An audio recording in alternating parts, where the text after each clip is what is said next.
Good morning, everybody, and welcome to this meeting of the Metro Outer Development Assessment Panel. I declare the meeting open at 9:33 a.m. and I acknowledge we're hosting this meeting on the traditional land of the Whadjuk people of the Noongar Nation. We acknowledge the Aboriginal people as the traditional custodians of Western Australia, pay respect to elders past and present, and the ongoing connection between people, land, waters, and community. This meeting will be run in accordance with the DAP Standing Orders 2024 under the DAP Regulations 2011. The meeting is being recorded and live streamed on the DAP website in accordance with Regulation 42A of the DAP Regulations. Panel members may refer to technical devices throughout the meeting to assist them in considering the information before them. I'd like to take the opportunity to introduce all the members that will be present for this meeting today. My name is Dale Page. I'm the presiding member today. To my left in the room with me, we have Eugene Coltaz, Deputy Presiding Member, and Francesca Lafante, Specialist Member. For Part B, the City of Mandurah, online we have Mayor Carolyn Knight, our local government DAP member, City of Mandurah, and Councillor Peter Rogers, local government DAP member, City of Mandurah. For Part C, Shire of Mundaring, we have Councillor Luke Ellery, local government DAP member, Shire of Mundaring, and Councillor Prapti Mehta, local government DAP member, Shire of Mundaring. For Part D, City of Swan, we have Councillor Jennifer Catalano, our local government DAP member for the City of Swan, and Councillor Charlie Zanino, our local government DAP member, also City of Swan.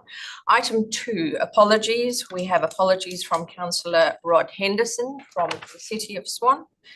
Item 3, members on leave of absence, nil. Item 4, noting of minutes. Minutes of all previous meetings are available on the DAP website. Moving then to Part B of the agenda, which deals with the items for the City of Mandurah. Item 1, declaration of due consideration.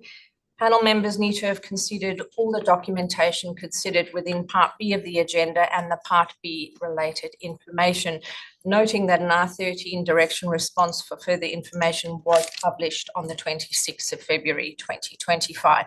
Could I please confirm by a show of hands that all members have considered all the information? Thank you. Item 2, disclosures of interest. I have not received any disclosures of interest to this point. Do any members wish to make any declarations of interest in relation to this item? And I might take the opportunity to check with our local government members whether the application has been before you at a council briefing or a council meeting. Thank you. No, it hasn't been before us at a council meeting. Thank you very much, Mayor Knight. Are there any disclosures of interest from any of the panel members? No? All right, we might. No disclosures from me, thanks. Thank you, Councillor Rogers. We might then move on to item 3, which is the Form 1 DAP application that we're considering today. 3.1, Lot 812, number 4, Wardong Court, Head, multiple dwellings, DAP number 24/02815. We have one presenter on this item today, Curtis Cox from Yarran Property Group, speaking in support of the recommendation in the responsible authority report. Please come forward. Curtis, I remind you that in accordance with clause 4.82 of the standing orders, presentations are limited to 3 minutes. We've read all the written documentation you've provided, so I encourage you to focus on your key points you want to get across in the 3 minutes, and then the panel members will ask you questions after your presentation. Over to you. Sure. Good morning. Thanks for the opportunity. On behalf of Yarran Property Group, I just commend the City for the recommendation of approval. Yarran Property Group has a mission to provide housing for those in need, most recently with the main focus on provision of SDA housing for NDIS participants. Our mission has become even more important in recent years given the current housing crisis that we are dealing with. In response, Yarran Property Group has expanded its market to the provision of small affordable apartments for key workers, young people and older people of limited means who are at risk of homelessness. The proposed development will deliver much needed homes for people in the Mandurah region, and the site layout and unit designs have been developed in assistance with Malcolm McKay from McKay Urban Designs.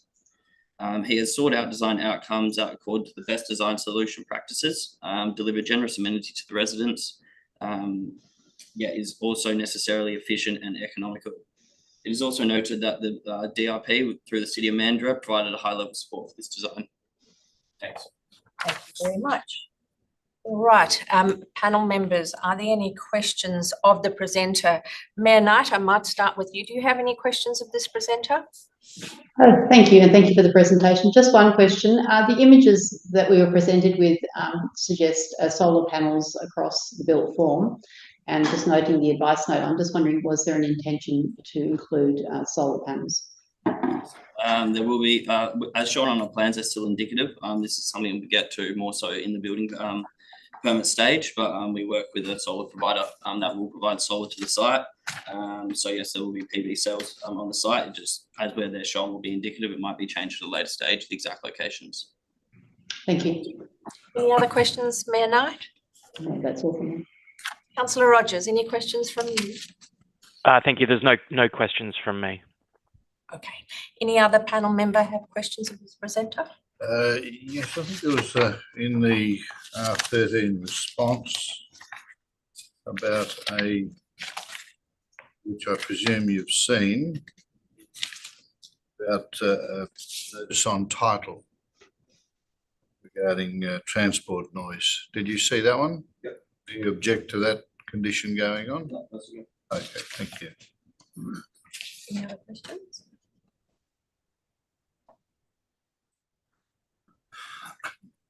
No other questions from the panel? No, sorry. All right. Thank you very much for your presentation. We also have officers from the City of Mandurah with us today. We have Tegan Dare and Aaron Lucas with us. And there is an opportunity now to ask any questions panel members may have of the officers. Mayor Knight, do you have any questions of the officers? No questions from me, thank you. Councillor Rogers? No questions from me. Thank you, Chair. Do any other panel members have questions of the city officers? No. No, I don't have any. I have a few short questions, if that's okay. There's not a condition relating to the concurrent approval under the MRS. Is there a specific reason for this, or would you like us to include that as a condition? Thank you, through the Chair. The City is not subject to the Metropolitan Region Scheme. We're in the Pure Region Scheme, and there's no need for Pure Region Scheme approval. Thank you very much for clarifying that. On page 11 of your report, which is page 17 of the agenda, you recommend that the landscape plan be amended to include the provision of an additional 3 verge trees as a minimum west of the bin collection area. Are you comfortable that this will be picked up as part of your negotiations with the applicant on the landscape plan? Or did you want to specifically mention the need for inclusion of these trees in condition 3? Thank you, through the Chair. I don't see that there's a need to specify at this stage. We will be presented with a landscape plan and a landscape management plan to approve, and we're very confident that we'll be able to negotiate this through that process. Thank you for that. Do you usually require information about tree protection zones and method of protection in your landscape plans or your construction management plans? I note the recommended conditions are silent about tree protection, and I wondered if you wanted to include some visibility about this in the conditions. Thank you again, through the Chair. The site itself is reasonably sparse from trees that exist on the site. I don't think that, well, we would normally capture any of those protection measures through the construction management plan and the landscape management plan for the trees that are to be planted, but we'd expect those to be planted post-construction anyway. Thank you. Is there not one tree to be retained near the one boundary? And yes, but we'd be confident that the construction management would specify the measures taken to protect that through the construction period. Excellent, thank you. In condition 6, you've been very specific about the type of materials to be used. Is this in response to the advice from the design reference panel? Yes, it is, Chair. Okay, thank you. What if the applicant decides to use an alternative yet suitable material that might mean they need further development approval? Did you want to be less specific about the exact nature of materials as per the condition? The schedule of colours and materials ultimately needs to be approved by yourselves anyway, or are you comfortable with those materials? Thank you through the chair. Yes, like we would treat those listed materials as a guide to inform the schedule of colours and materials that we would then ultimately approve. Okay. So if an alternative was to be presented, we'd be happy to entertain it through that process. Excellent, thank you. Just a couple more. Condition 20 requires front fencing to be in accordance with the R codes. I note the applicant has provided a fencing plan as part of the application documentation. Is this fencing one of the plans that needs to be adhered to as part of your recommendation for approval? On the first page of your report, you refer that it's approved subject to compliance with the plans. Is that fencing plan part of that approval? I'll have to take it on notice and just try and review that. Sorry, Chair, because I'm not overly familiar with that particular section just yet.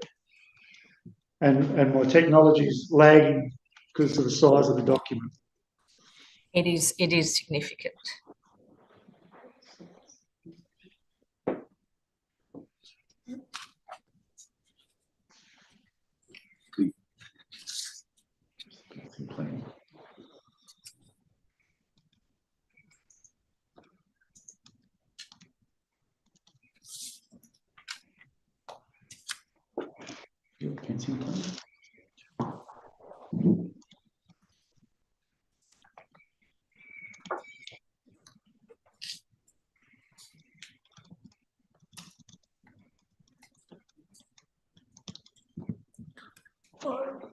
As I say, the documents causing my laptop to have a bit of a connection.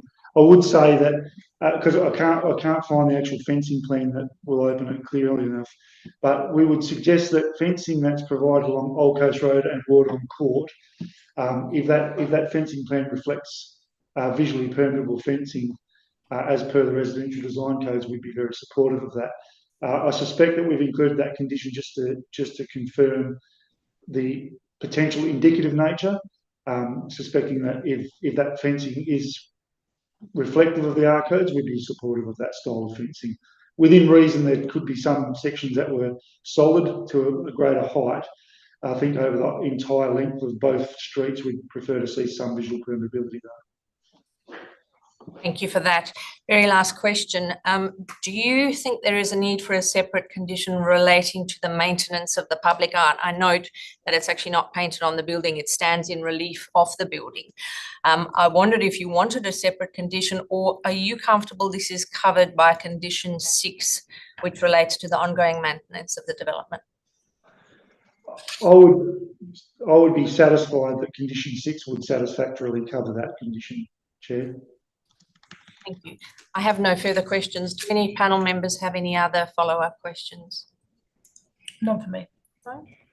All right, we might move to the report then. Can I seek a mover and seconder for the recommendation in the responsible authority report before you? Anyone wish to move the recommendation? Thank you, Mayor Knight. Anyone wish to second that recommendation? Thank you, Councillor Rogers.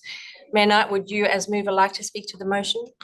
Just briefly, thank you for the discussion that we've had. I think that's really covered off all the aspects of concern.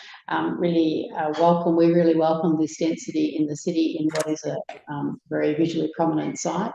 And yeah, very, very keen to see this move forward. Thank you very much, Mayor Knight. Councillor Rogers, as seconder, would you like to speak to the motion? Nothing much further, Chair. Just in support of Mayor Knight's comments. We welcome the density within Mandurah in what is a visually prominent area. And Chair, thank you for your questions as well. Initially, both to the applicant and the staff. I think that those were helpful questions as well. So nothing further to add than that, and supportive of the development. Thank you, Councillor Rogers. Would any other member like to speak for or against the motion? I'll speak for the motion. Look, from a planning point of view, the proposed development complies with scheme requirements, local planning scheme 12, zone density, and the discretion that the panel has to approve. From a building point of view, the aesthetics have been well received. There were some requirements for modification through the design review panel process, and they were incorporated, and I think it's received together with the building change, the urban art on the building and the landscaping. I think it'll be a very attractive development, and a much needed development in terms of affordable housing types. So in summary, I am supporting the proposal. Thank you very much. However, I would move an amending motion. Although, what would that be? I move amending motion number 1 to incorporate the condition that was in the R13 response, and that is that I'll read it out in total. Prior to the commencement of use, notification pursuant to section 70A of the Transfer of Land Act must be registered against a certificate of title to the land, the subject of the proposed development, advising the owners and subsequent owners of the land that it is situated in the vicinity of a transport corridor and is currently affected or may in the future be affected by transport noise. Additional planning and building requirements may apply to the development on this land to achieve an acceptable level of noise reduction. Thank you very much. Do I have a seconder for that amendment? Thank you. Do you wish to speak? No further to speak on that. The amendment? I would concur with the comments that have been made, and in the context of the development and the material provided, I think a notification is an appropriate mechanism to ensure the consideration of noise impacts and appropriate development provisions are maintained. Thank you very much. Does any other member wish to speak for or against this amendment? No, let's put that amendment to the vote. All those in favour? Carried unanimously. Anything further from you? No further. Francesca, would you like to speak to the motion? I will speak to the substantive motion. From my perspective, the report is excellently written, explains the proposal, the development plans provided, including the colour elevations provided, good understanding and context of what the development would be. From my perspective, has already been provided. The proposal is appropriate and consistent with the planning framework, including the zone and the zone objectives. I commend the design, and I note the DRP support regarding the streetscape engagement and the design and form of the development. I also note comments that have been provided today in relation to the density and the benefit of density within this particular area. I also commend the land use in terms of the nature and type of its land use, a significant number of dwellings to support individuals. In terms of the facade articulation, as indicated in the documentation, this has been addressed, and there is ongoing work in relation to those matters and a condition to ensure that these are retained in perpetuity. And in terms of parking, a central parking area is supportive, and I note that the buildings overlook it, so it's got good visibility and security and safety. And I also note that there has been an inclusion of amenity provisions such as the shade structures in order to improve both the amenity and functionality of that space for the occupants. The design with overlooking into that common communal area is a positive approach for a design of this nature, and the incorporation of a courtyard, functioning of a courtyard in terms that there's an overview overlooking, it's not courtyard, it's actually car parking, but it actually operates, in my view, well in terms of maintaining that community interaction as well as the visibility. Overall, I think this design is excellent for the site, and I commend the proposal. Thank you very much. I too am happy to support the proposal. Need for accommodation, affordable accommodation is very clear, and I commend the applicant on responding to this need. Multiple dwellings are permitted use for the site, which means the use itself is automatically considered appropriate, and the build form is considered acceptable for the site and for the nature of the use proposed, and satisfies the design principles of the codes. I'm pleased to note the applicant has responded to most of the issues raised by the design review panel, either by way of changes to the design or provisional of additional information. Though the units are designed to be affordable, they should still be livable and well designed. So that is a positive. And the traffic impact statement provided confirms that any traffic movements generated by the development can be accommodated within the surrounding network. And I note the city is satisfied with and supports the conclusions of the traffic impact statement. They've also confirmed they're happy with the driveway location and number of parking bays to be provided. All in all, a very good proposal. I have nothing further to add. Mayor Knight, as mover, would you like to close? Thank you. Look, I don't think there's anything else to add. I think there's been a very thorough discussion about this, and we are in Mandurah very excited to welcome this type of density. So very happy to support it. Thank you, Mayor Knight. Let us put the recommendation to the vote as amended. All those in favour, by a show of hands, please. Carried unanimously. Moving then to item 4, Form 2 DAP applications. There are nil for the City of Mandurah. Item 5, Section 31 SAT reconsiderations, also nil. With that, I thank Mayor Knight and Councillor Rogers from the City of Mandurah for your attendance and participation in this part of the meeting. Enjoy. Thank you, Chair. Thank you. Thank you, Chair. Thank you, Chair.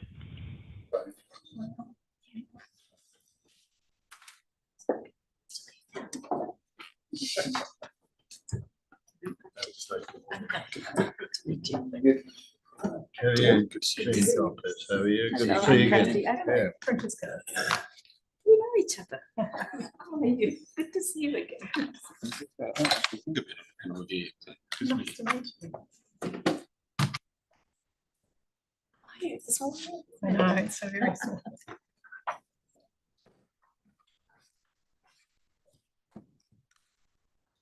All right then, welcome back. Moving to part C of the agenda relating to the Shire of Mundaring. For this part of the agenda, I'd like to welcome Councillor Luke Hillary and Councillor Prapti Mehta, our local government DAP members from the Shire of Mundaring, to the panel. Item 1, declaration of due consideration. Panel members need to have considered all the documentation contained within Part C of the agenda and the Part C related information, noting that an R13 direction response for further information was published on the 26th of February 2025. Could I please confirm by a show of hands that members have considered all the information? Thank you. That's unanimous. Item 2, disclosures of interest. No disclosures have been received to this point. Do any members wish to make any declarations of interest in relation to this item? And could I check with our local government members whether this application has been before you at a council briefing or a council meeting? No, it hasn't. No? Excellent. Are there any other members that have any declarations they wish to make? No. Moving on then to item 3, the Form 1 DAP application for the Shire of Mundaring. Item 3.1, lots 1636, 3303 and 9001, 340 Roland Road, Parkerville, proposed educational establishment, DAP number 24/02810. We have one presenter on this item today, Peter Simpson from PTS Town Planning, speaking in support of the recommendation in the report. Peter, you know this by now. I remind you, in accordance with clause 482 of the DAP standing orders, your presentation is limited to 3 minutes. We've read all your written documentation, so I encourage you to focus on your key points that you would like to get across in your time. Just before, and then we'll ask questions of you afterwards.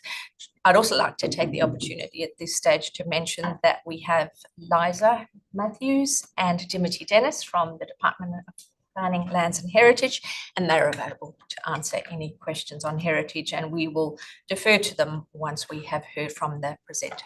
Peter, over to you. Thank you. Thank you for the opportunity to present. Also online, I hope there's other parts of the consultants that might be able to ask questions, but I haven't seen them, so just hoping. We support the recommendation to approve it. We're requesting some amendments to some of the conditions. The works or the application before you really is a public good. And in essence, we've got 13 buildings on site, and really it's the adaptive reuse of those buildings for an educational establishment. I think one of the key points is under the planning framework, which is quite unusual, there's only 3 uses we can put on the site: office, education, or residential building. So this is an appropriate change of use or adaptive reuse based on the planning framework. As I said, the site includes 13 buildings which are proposed to be retained and adapted, except for Blue Cottage, which is structurally unsound. The only new building is the new maintenance shed. So I think that's also important when we talk about some of the conditions. The site is very complex in terms of the sheer magnitude of matters that we have taken into consideration, which you would have seen by all the consultant reports that are attached to the DA. In terms of the conditions, I'll just go through them quickly. Condition 2 is seeking 4-year approval.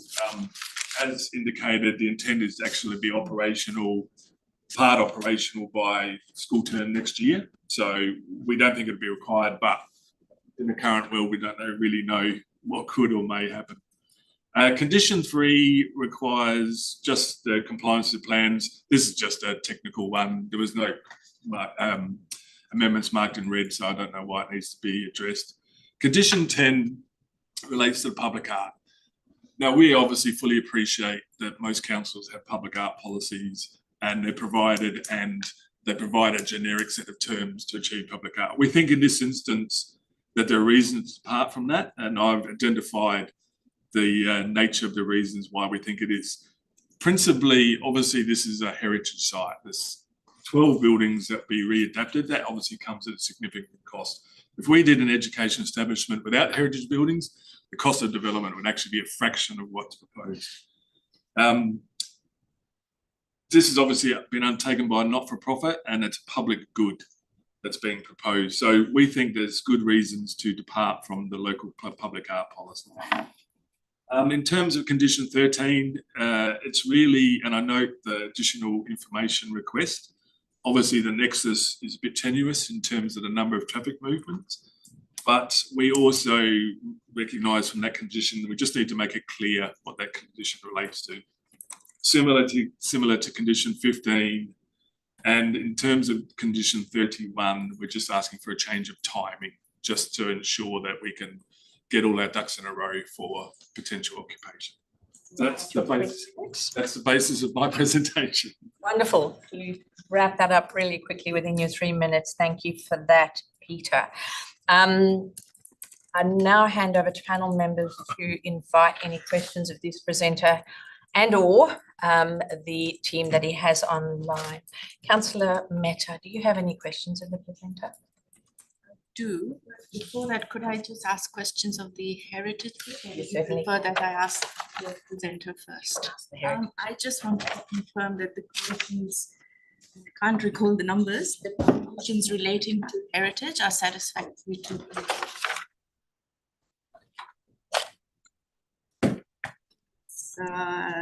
condition 20 to 7.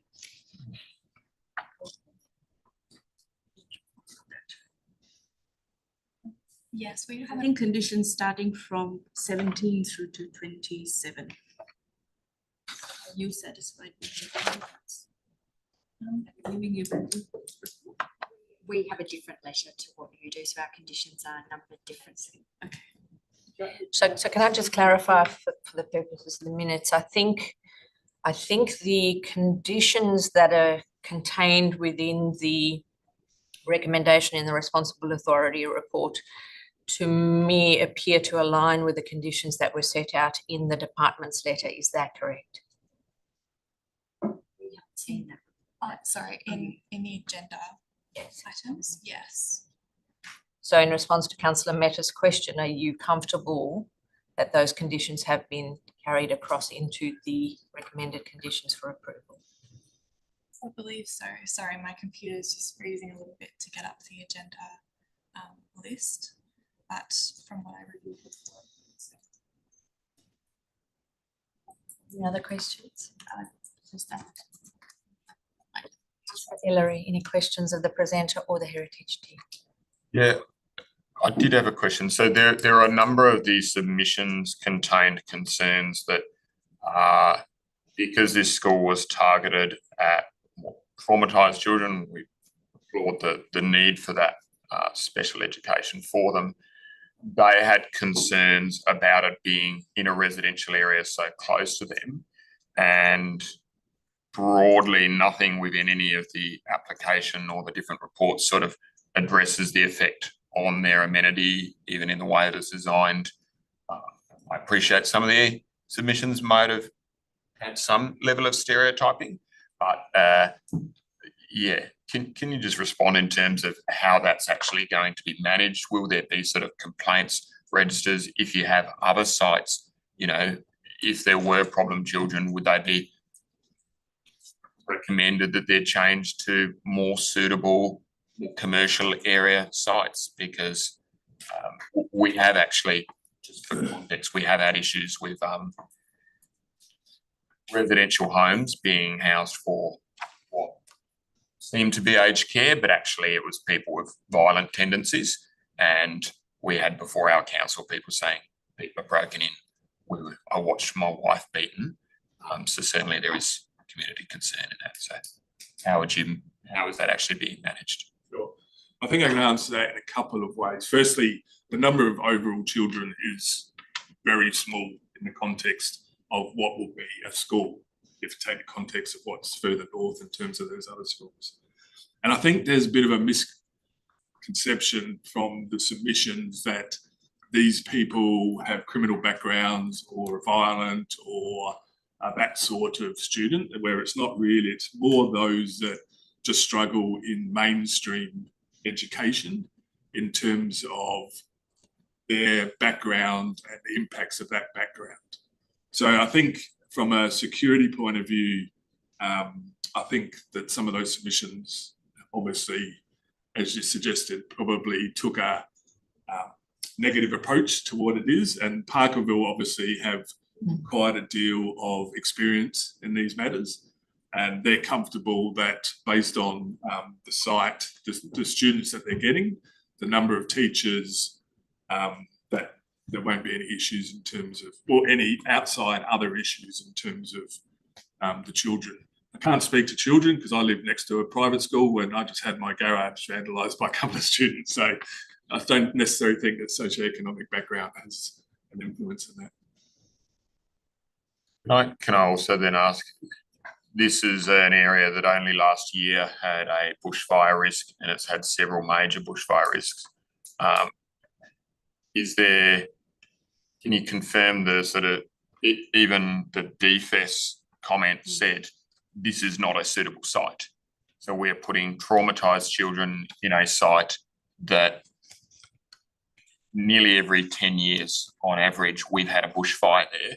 We're putting traumatised children into a traumatic environment that even DFES says isn't a suitable site. How is that really addressed, particularly where there were areas of the bushfire management plan that DFES said will require modification, and I haven't seen any conditions to that as current? Yeah, so yes, it is bushfire. Bushfire is a significant issue that we've had to spend a lot of time on in terms of this application. And that's in terms of both the access arrangements into and out of the site, the fact that one of the buildings is dedicated for a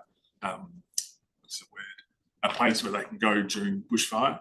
DFES provided their comments and we provided a response to those comments and amended the bushfire management plan to address that.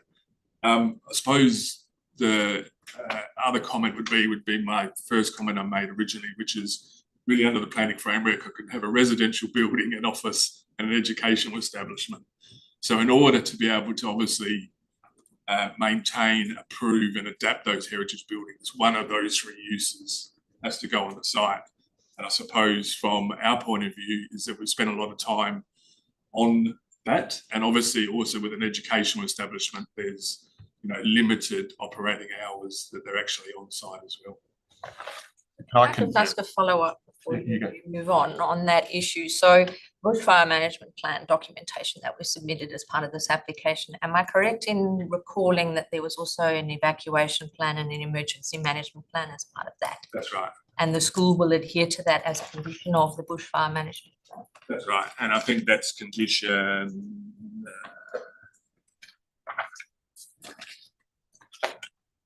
You do have Philip online. Would you like a question response? Yes, thank you. Philip Idle from EIW Architects. I just wanted to add to what Peter was talking about then. There's a couple of things.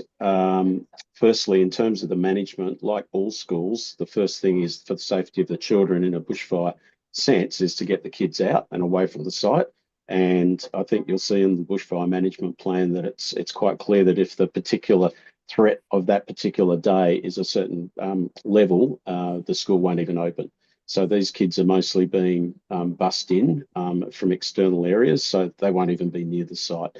I think the second one is that the buildings have been there for well over 100 years, some of them, and they're still standing. So I know there's been bushfires in the area, and obviously we're making plans for mitigation, for protecting those buildings, and also to ensure that the clearing up the undergrowth and so forth to try and minimise that sort of aspect to it. It's a very tricky one from an architectural point of view, trying to balance the needs of both heritage, the needs of protecting for bushfire, and the needs of kids that have got neurodiverse challenges.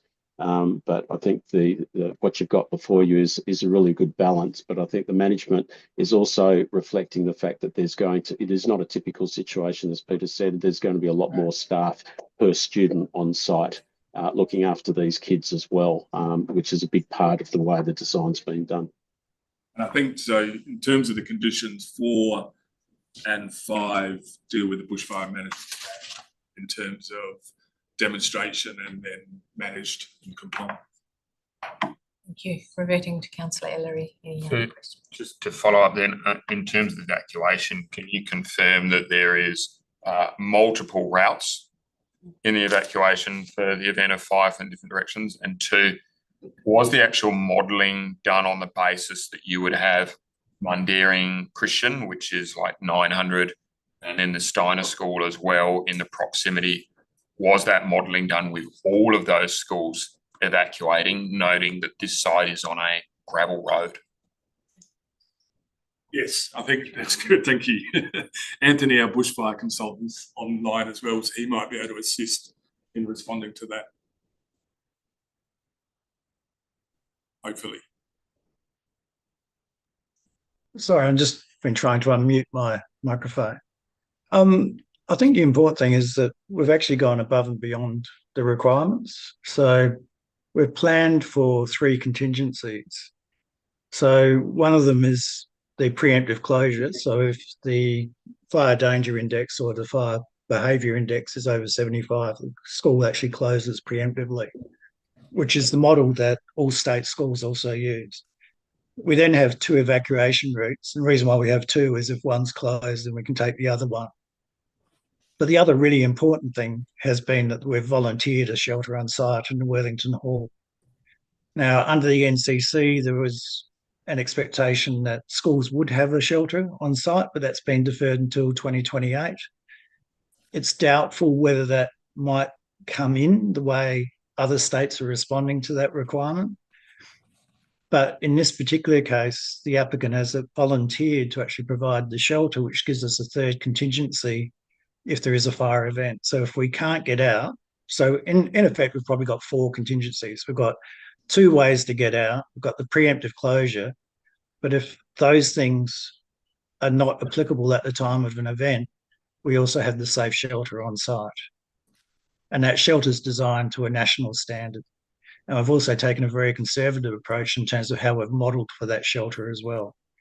So the applicant's really gone above and beyond what the requirements are for an existing use, because need to bear in mind the requirements for bushfire are not retrospective.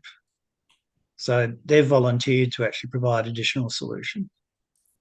Thank you, Anthony. Chair, there was one question I asked that wasn't answered. So was the evacuation modelling, which I understand it's going to Brown Park in Swan View, done on the basis of one of them extremely large neighbouring schools also using that at the same time? Anthony, can you and the house surrounding? Yeah, on the day, the advice is actually taken by emergency services in the evacuation plan. The principal becomes the chief warden and they confirm the safe routes. So you don't assume a route's safe until you've got confirmation. What we have in this design, though, is if those routes aren't safe, and that includes the capacity and whoever may be using the school, and that is a function of where the fire actually starts as to whether you've got evacuation happening under duress over a large catchment or whether it's small. But we have to rely on advice on the day. But the important thing is we've actually provided a contingency for shelter on site. So we've got the two options. If one route isn't available because the capacity is constricted or it's in threat, there's the other route. If that route isn't available because of congestion and the determination is it's actually safer to stay in place, then that option is provided for in this proposal. Anthony, so can I just clarify in response to Councillor Ellery's question, when you do your modelling, are you required to, and did you take into account the catchment beyond just the school, or do you focus just on the school? We focus just on the school. There's no requirement for external modelling. Any other questions? Councillor Mehta, follow-up questions from you? Yes, the question, I'm not sure if you'd be able to answer it, or maybe from a planning point of view. We are in a very high-risk fire area. So is there any legislation which says that you cannot expand beyond the school to the broader catchment? Because we have significant housing around that area. We have one access road, and then we have a very congested series of roads which lead out of the Great Eastern Highway. So in the event of a major bushfire, it would be disastrous to evacuate not just the school, but the broader community. Could you reiterate your question for me? So is there anything which constrains the traffic modelling or the fire, the modelling that was based to just that school, or can that be expanded beyond that? Are there any constraints to not consider the broader catchment? Anthony, could you just expand on your comment? So you've acknowledged that your modelling was done on the basis of the school itself and not on the broader catchment and the uses that sit within that catchment. And you said there's no requirement to do so. Could you expand on that, please, for Councillor Mehta?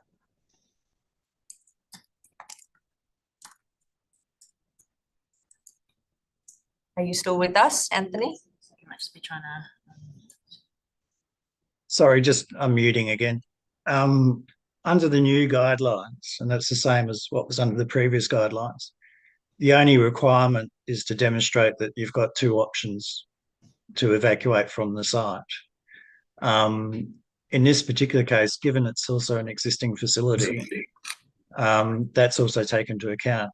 But I would emphasise that in this particular case, we have provided a shelter on site, which is not a normal requirement.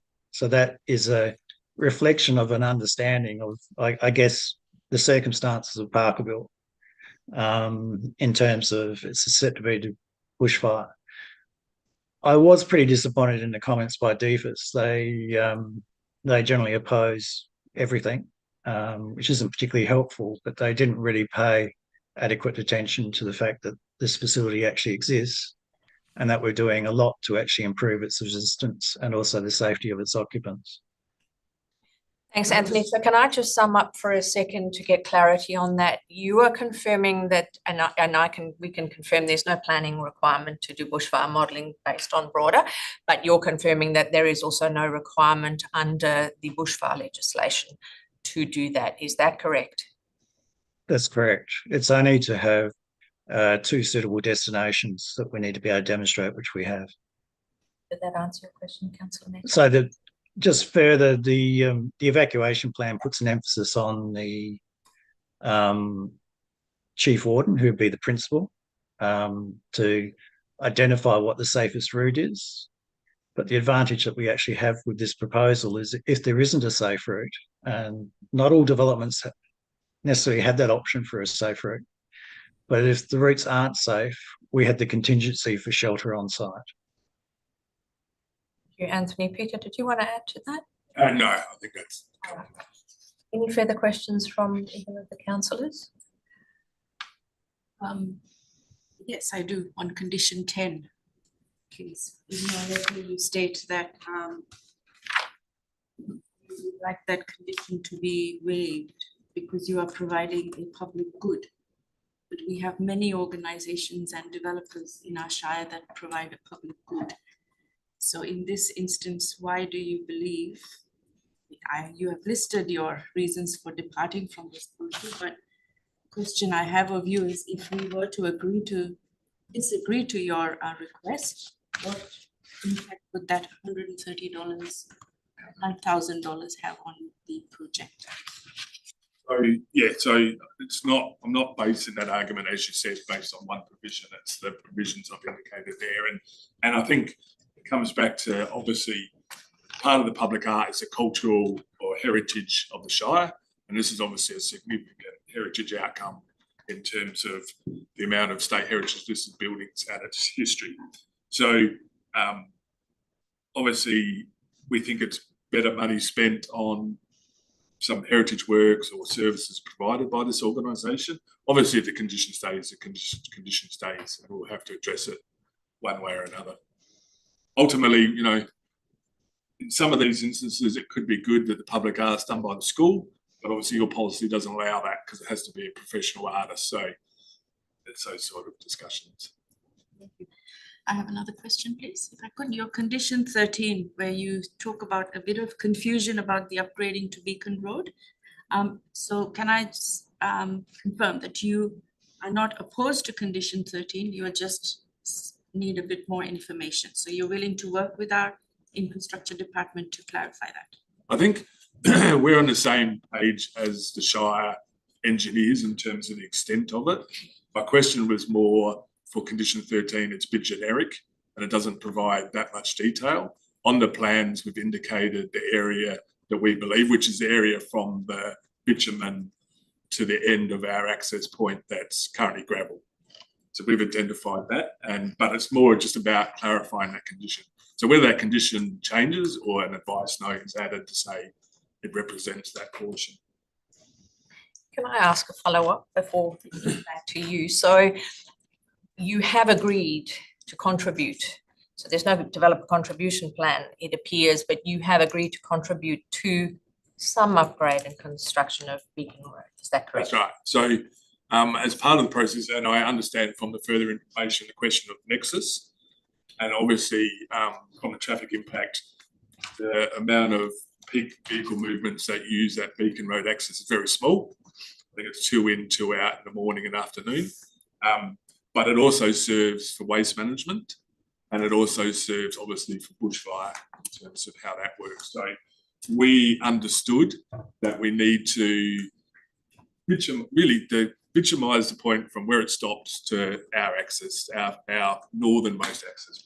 So if you were, because you've expressed that you'd like more clarity in the condition, and I will ask the Shire officers for some wording about that, but if it was up to you, what would the wording be that you would include in that condition? I would think maybe satisfactory arrangements be made with the Shire when doing further upgrading, and maybe it doesn't need upgrading, the construction of Beacon Road from the end of the bitumen to the end of the northern access. Sorry, could I just add to that, to the satisfaction of the Shire? That would be added on to that. The question really for us is, we understood what the intent was, but we didn't want to come back in 6 months' time and the Shire engineers say, no, we want the whole of Beacon Road upgraded. Thank you for clarifying. Okay, councillors, any further questions? It might just help the panel though. I did, unless our officer's already here, I did actually ask the question of them to that condition 13, and I can just repeat their written response. Perhaps when we get to the bit, when we deal with the officers, you can. They are online and present. Yeah, that's fine, but we're not there yet. So. Oh, no, but they are present. That's fine. Okay. We'll talk to them in a minute. Thank you, councillor. Any other questions? Sorry, I just wanted to confirm we've got it open now. Our conditions were from number 17 until number 30, just in relation to your first question. And looking at it in comparison to our letter of conditions, it does look like one of our conditions have dropped off from the agenda list. I'm not sure if you'd like me to read out. Please. This is our last condition, which is only removal and or demolition of critically failing elements and fabric are acceptable. Where other alterations are required, these are to be detailed in writing to the satisfaction of Director of Historic Heritage prior to application of a building permit. Thank you. I have a quick question. Speak a bit louder. I didn't hear what you said, sorry. Is it, Yes, please. Only removal and or demolition of critically failing elements and fabric are acceptable. Where other alterations are required, these are to be detailed in writing to the satisfaction of Director of Historic Heritage prior to the application for a building permit. If I could just clarify for the presiding member, it is part C, the page 14 of part C, condition 15, as provided by the department. It doesn't appear in the agenda recommendation. Ends at condition 14. That's what they were reading out, just for all the members when you're looking for what was read out just then. Thank you. So it's the condition 15, and I suppose I have a question specific to that on the officers. Let us deal with that when we get there. Let me just make a note of that so we don't lose it. Essentially, was it deliberate omission? Thank you for clarifying. Right. I just had a question. Who's the Director of Heritage? Mara Watson. And that's in the department? Yes. There's a number of these conditions require approval from the Director. But it's a third party. It's not party to this application. They're consulted, they're not an approval authority.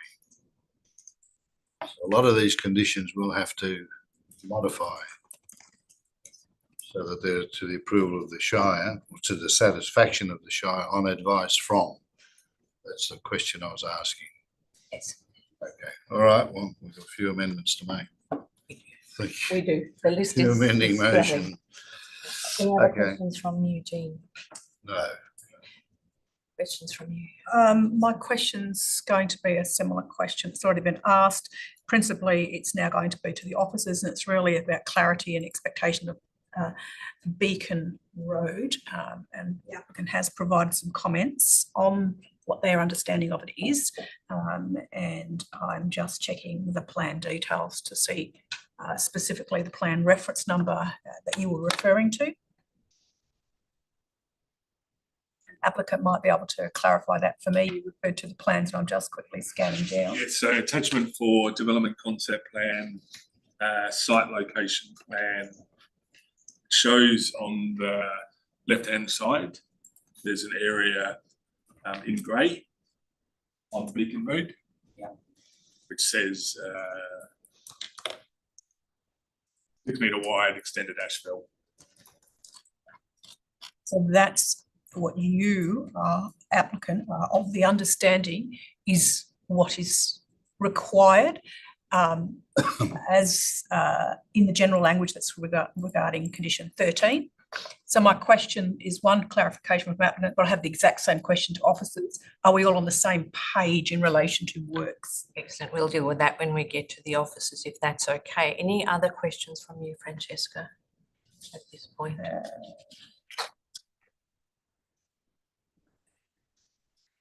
Before I ask my questions, any further questions from you, Councillor Ellery?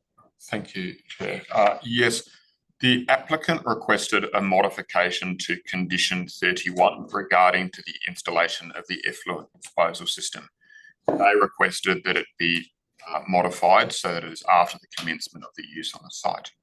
According to the advice note, and it was also noted in one of the submissions, was that that would be contradicting the Act 2019 for the sewage, that actually you do need to have the sewage on the same title deed before you can go and do this. So my question to the applicant is, in asking the panel to remove that condition, from my understanding of the submission, that that's part of your works plan, that it makes it easier, you would still be bound by the legislation, so you couldn't do it anyway. So can you just expand a little bit more on how you believe that in removing that condition, you would be able to still satisfy the requirements of the legislation?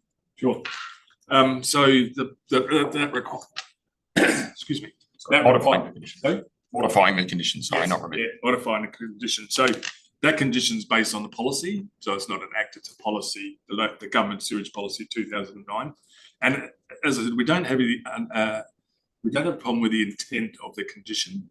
It's just really the timing of the condition. So really the effluent disposal system becomes the matter when the building's occupied, because that's when it's obviously needed. So what we're saying is, rather than tying it to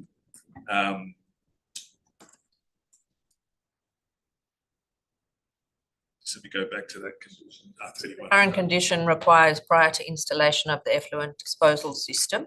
You're asking to require it prior to commencement of use or occupation. Yeah, so that would then require us to go through that amalgamation process prior to actually installing it. And so what we're asking is, well, why can't we go through that process whilst we're installing it, noting that once we actually do occupy, that it'll be both installed and amalgamated. You're trying to do it concurrently? Yes. My answer would be, might there be a risk that things come up in the amalgamation process that then you've already started the works?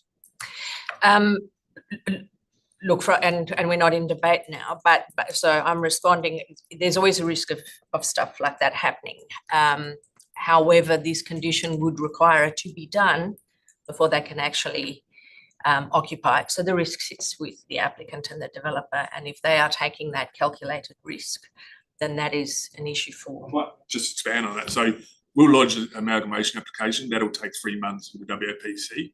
And then there's obviously a process that you have to go through, which is clearance of the conditions, applying for titles and all that sort of thing through Landgate. So within that 3-month period, we'll know what those conditions are at that point. And that'll obviously be prior to us installing the effluent system. So we'll be aware of what those matters are as part of that process. Any further questions? Okay, I have a few, and then we'll talk to the city or the Shire officers. So condition 14 relates to the implementation of the approved landscape plan. There's no mention in that condition about which version or who it was prepared by, to my recollection. Are you comfortable there is understanding and agreement about which landscape plan has been approved?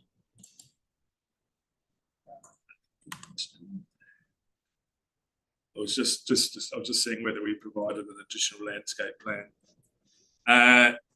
That's a good point, because the original landscape plan submitted as part of DA was amended slightly. And that slightly amendment was only because we moved one of the car parking bays. One of the car parks. So that's landscaped. But they have approved, the Shire has approved a landscape plan, and you're pretty comfortable you know which one that is. That's right, yes. Well, Thank it's you. up for approval. Well, it seems the Shire has approved the landscape plan ahead of the development. Right. Yeah. So In relation to condition 16, relating to a revised site and soil evaluation report, are you clear on what changes need to be made to that report? Not overly. Okay, we will hold that one till we talk to the Shire officers. Just moving then on to the conditions that have been recommended in response to advice received from our historic heritage conservation team in DPLH. Aside from the issue that Jean Coltas has raised, are you clear on what is required by those conditions? Yes. We also know it's a bit of a tough one because we have to comply with Heritage Council conditions regardless of how they're worded in the approvals, but I accept that from a planning point of view, it has to be to a certain extent. Thank you. All right. I think we've had a lot of questions of the presenter. We might then invite into the session the local government officers. I believe we have with us today David Tomlinson from the Shire of Mundaring, and I think David is supported by Lydia Bailey and Andrew Bradley. Did I get that correct, Andrew? Yes, you did. Good. Great. Okay, now that we have the Shire officers with us, Councillor Mehta, do you have any questions of the Shire officers? No. At this point. Not at this point. Councillor Ellery, any questions of the Shire officers? They provided I asked a question, and I suppose I'll just repeat it so that they can then explain to the panel. Sure. So I asked in regard to the question 13, what sort of clarification they might believe would be needed, as was raised by the applicant. Their response was, this is to be discussed with the Shire's infrastructure services should the application be approved by the DAP. It is standard practice to impose this condition.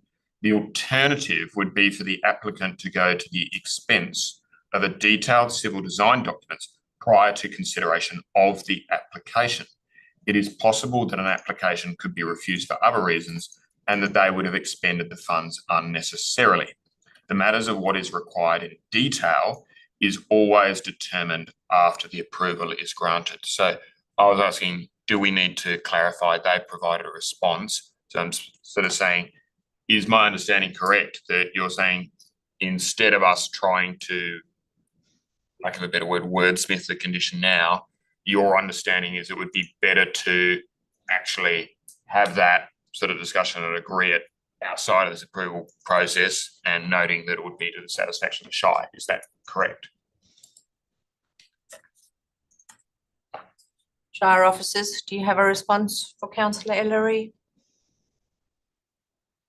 Yes, thanks for that. Yes, as noted by Councillor Ellery, it's fairly typical that a standard condition would go on about requiring road upgrades in circumstances such as this, that the details are usually nutted out post-approval.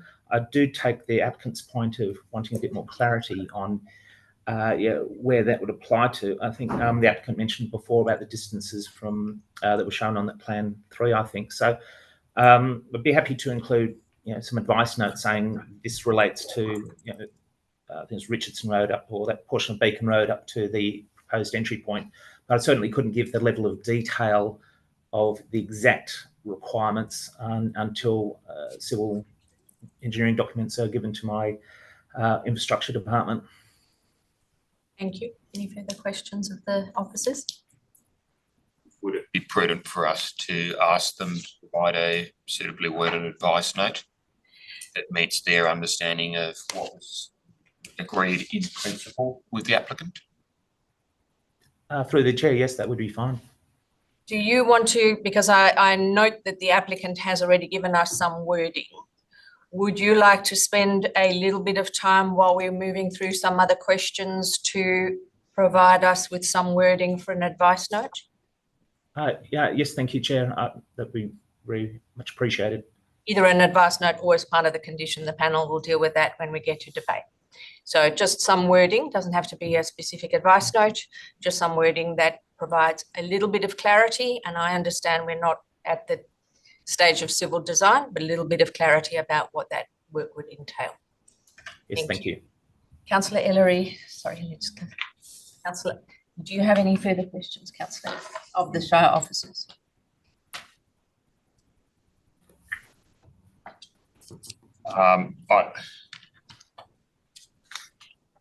For condition 10, which related to the public art, I asked the question that could the work that they are doing towards the heritage building be considered, in a sense, that is their contribution to art. They had provided a response. I suppose it's probably just easier. Would you like to ask that question for the benefit of the whole panel, please? So could that be provided, or is there a reason that this condition has been retained?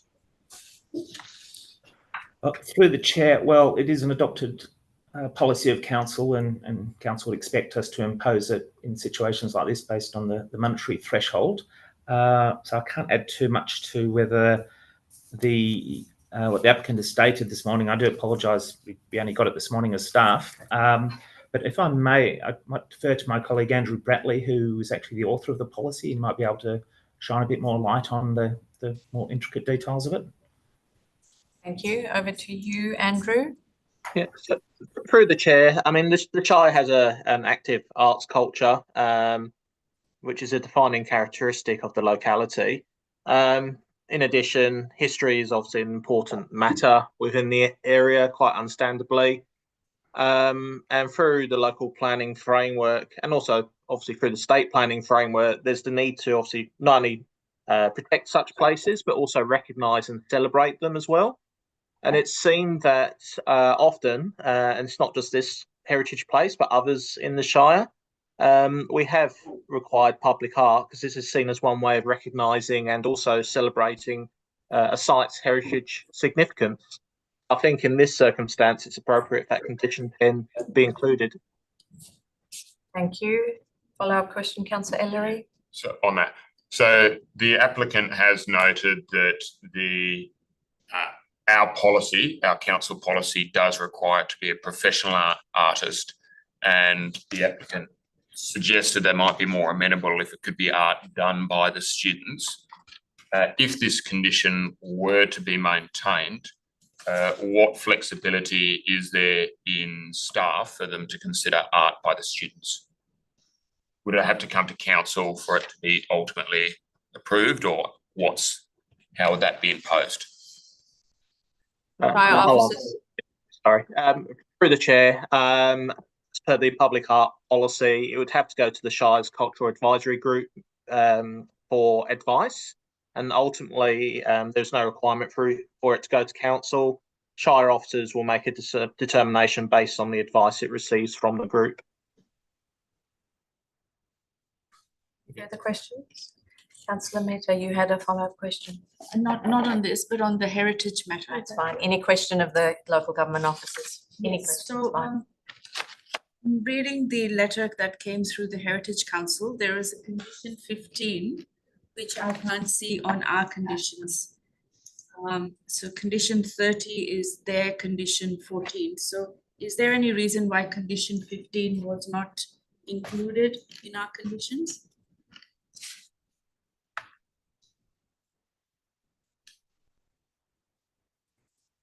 Shire officers, are you able to answer that question? So I do apologise, Councillor. I was writing out that advice note when you mentioned that. Could you please repeat that? I look at the referral from the Heritage Council, Department of Planning, Lands and Heritage. They have a series of conditions which are replicated within our conditions, the Shire's conditions, with the exception of condition 15, which relates to the removal or demolition of critically failing elements, etc. Is there any reason why that condition fell off our list, or was that an oversight? Should that be included? Yes, sorry, Councillor, that would be an oversight if a condition was missed. Okay, thank you. Thank you. Any further questions, Councillor Mehta? Any other panel member have any questions of the staff? My questions was really in relation to the clarification of road works, and the applicant has provided commentary in the context of a plan. I'm really looking for your comments, but you agree with the applicant's comments, and the plan reference is site location plan A0010. It is electronic page 383, and it is version 2 of the 29th of the 1st, 25, showing the works and referring to them as the applicant has indicated, which is 6 metre wide works. Do you agree with that comment of the applicant in relation to condition regarding Beacon Road works? Through the chair, yes. Thank you. Any further questions, Francesca? No. No, I've got a number of. I have some questions before we move to discussing the report. So in relation to condition 2, is there a particular reason that you're recommending the approval be valid for 2 years only, or would you be comfortable for us to amend condition 2 to make it valid for 4 years, which seems to be more standard used in other local governments? Are you comfortable for us to amend that condition in that way, or have you got a particular reason you stuck with 2? Through the chair, no, 2 is just the standard condition would imply, but there's absolutely no problem with the 4-year substantial commencement as the applicant has requested. Thank you. In condition 3, which requires the development shall comply with the approved plans, including an amendments marked in red. The applicants asked that we delete the wording relating to amendments marked in red because there aren't any on the plans. There's no intent to add red marking once the DA has been determined, is there? And if not, are you okay for us to delete that wording? Yes, through the chair, that's fine. Again, a standard condition that goes on all our approvals. And yes, there was no amendments in red, so by all means, that would be fine to take that last section off about the changes in red. Thank you. Okay. Then condition 4 states that certification of compliance with the bushfire management plan needs to be provided prior to commencement of use or obtaining an occupancy permit. Mentioning both could create uncertainty. Which timeframe do you prefer? Thank you, Chair. I would go through for the occupancy certificate would be a preferable one if we had to choose. Okay, great. The end of condition 12 states that the system shall thereafter be installed to the satisfaction of the Shire and Department of Health approval. Do you mean to say in accordance with Department of Health approval?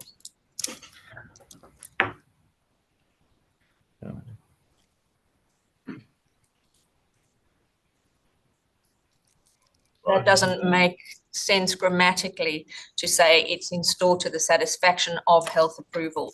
You mean to say in accordance with? Yes, thank you. Yeah. All right. Given that's a grammatical change, are you happy for us to deal with that administratively? Yes, thank you, Chair. Thank you. We will leave condition 13 and you can give us that wording when we're done with these other questions. A question I asked the applicant, so condition 14 relates to implementation of the approved landscape plan. Are you comfortable you have understanding and agreement with the applicant about which landscape plan has been approved? Through the chair, yes, that, as mentioned, was amended because there was a change to the car park, but fundamentally, yes, that's fine. Okay. There is also no mention in condition 14 about when you want the landscape plan implemented by. Is it prior to occupation? And if so, do you want to include that wording to make it clear? Yes, thank you. There's various timeframes that we'd put on there, but I think yeah, prior to occupation would be fine. Okay. So in relation to condition 15, relating to a revised environmental acoustics report, and condition 16 relating to a revised site and soil evaluation report, are you and the applicant clear on what changes need to be made to those reports? The applicant didn't seem convinced that he knew what needed to be done to the site and soil evaluation report. Can you clarify that for us, please? Yeah, The reports were assessed by my colleagues in our environmental health services, both the SSE and the acoustic court, and the advice I got back was that there were some flaws in the methodology. They weren't anything more than just pointing out some differences of opinions, the way the legislation should be assessed. For example, I think one of them was about the distance that the effluent disposal system needed to be away from the watercourse. The site and soil evaluation said it was 30 metre setback, where my colleagues in our health services said the state soil policy said it's 100 metre setback. So it's just really cleaning up some of that methodology, but fundamentally it doesn't impact on the planning merits of the proposal. But I mean, there was just some issues in there that said, well, the applicants need to tidy this up and explain how they got to this point. Okay. And how do you propose to ensure implementation of any recommendations in the revised environmental acoustics report? There's no condition around that. Are you comfortable that you'll be able to implement any recommendations from those reports or that report specifically? Yes, I would. And I think the intention would be that the respective consultants sit down with our officers in respective departments and just come to an agreement about the reports and the methodology in them, and then the condition will just simply require them to implement them. Yeah, once we're happy with them. I think they're really just some, fundamental disagreement in the methodology on the way the reports were put together, but I don't think it's being fatal from a planning point of view. Thank you. And then last question from me, the applicants asked us to amend condition 31 to require amalgamation prior to commencement of use or occupation rather than prior to installation of effluent disposal system. Do you have any issues with that? No, fundamentally no. I mean, that was on the basis of the site being occupied by 3 lots, and that the state soil policy would have slightly different requirements because there are three land holdings, but that would fall away if the amalgamation takes 3. But no, I don't have any problems with what the applicant has suggested as an alternate condition. Okay, thank you for that. All right. Unless there are any further questions, I think we might take the time to ask David if you have got the amended wording for condition 13. And if so, could you, either condition 13 or an advice note, and if so, could you read that out for us, please? If you need a few more minutes, please let me know and we can adjourn for 5 minutes while you tidy that up. Would that be possible? Just a couple of minutes, please, Chair. I've got my colleagues from infrastructure here, but just need to get the exact wording based on those plans. So would it be possible for just 2 minutes? All right, then I will move a motion to adjourn the meeting for 5 minutes at this point to allow the Shire to come up with that wording, and we can all take the opportunity for a bathroom break. Does anyone wish to second that procedural motion? Thank you, Francesca. There is no debate on that motion, so all those in favour? Carried. Thank you. Let's pause and take 5 minutes.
created. Hi, Shire of Mundaring, just confirming that you have got that condition ready to go. And waste to energy. Waste, yeah, waste. Waste to energy. Yes, thank you. We've got the advice note. Yep. All right. Everyone ready to get going? Okay. Thanks for your patience, everybody. I reopened the meeting at 10:57 a.m. David from the Shire of Mundaring, are you able to provide us with the wording to help us in deliberation of condition 13 in relation to the upgrade of Beacon Road? Yes, thanks, Chair. Shall I read it out now? Yes, please. Yes, okay. So that would be, okay. So the advice note would be in relation to condition 13. The Shire will require an upgrade as shown on the plan site location. Sorry, could you slow down 1 second? Oh, sorry, I Yep. apologise. Yep. Okay. Can you repeat in that? In relation to condition 13, yes, will require an upgrade as shown on plan site location A0001, provision P2, to standard of a 6 metre wide asphalt seal.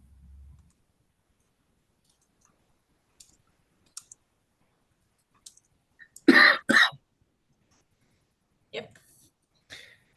And also an upgrade to the existing underwidth seal from Richardson Road to match the new existing seal. Ask a question. I will revert to you in a second. All right, can you repeat that for us once more, please, David, to make sure we have it right? Yep. So in the advice note, so in relation to condition 13, yes, applicant is required to upgrade as shown on plan site location A0001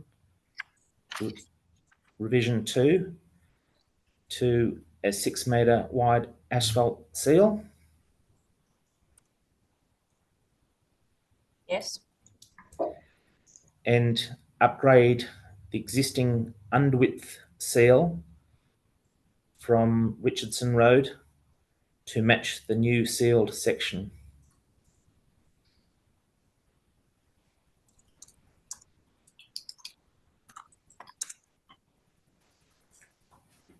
thank you very much. Before we move any further on that, I am going to ask the applicant whether that aligns with your understanding of what is shown on plan site location A0001 and your conversations that you've had, Shire. No, it doesn't, and that's probably why I asked the question in the deputation. Our understanding was just an extension from the asphalt portion to the northern entry. Obviously, upgrading the whole of Beacon Road down to Richardson, and we're talking 300 metres. Clearly, there's no nexus to the upgrade of the whole of Beacon Road. Thank you. I would like to ask that question, please, of the Shire, David, and if you have any of your infrastructure team with you, I would like to understand, I'd like you to clarify for us the need and nexus from a planning perspective for that additional seal from Richardson Road. Through the chair. And as well as, is that shown on site location A0001? No, the seal between the two new entrances is shown on the site plan. That's clearly put on there, the 6 metre seal. The portion to the south, back to Richardson Road, is not shown. That was a request of my infrastructure services. I can't add too much more about the need nexus beyond that. That's what my engineers required. And unfortunately, I haven't got one available right at this moment.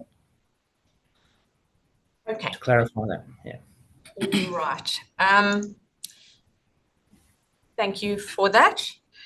I think we have enough to open debate on the item for that. So I am going to move now to the responsible authority report. And I'm going to seek a mover and a seconder for the recommendation in the responsible authority report before you. Do I have a mover?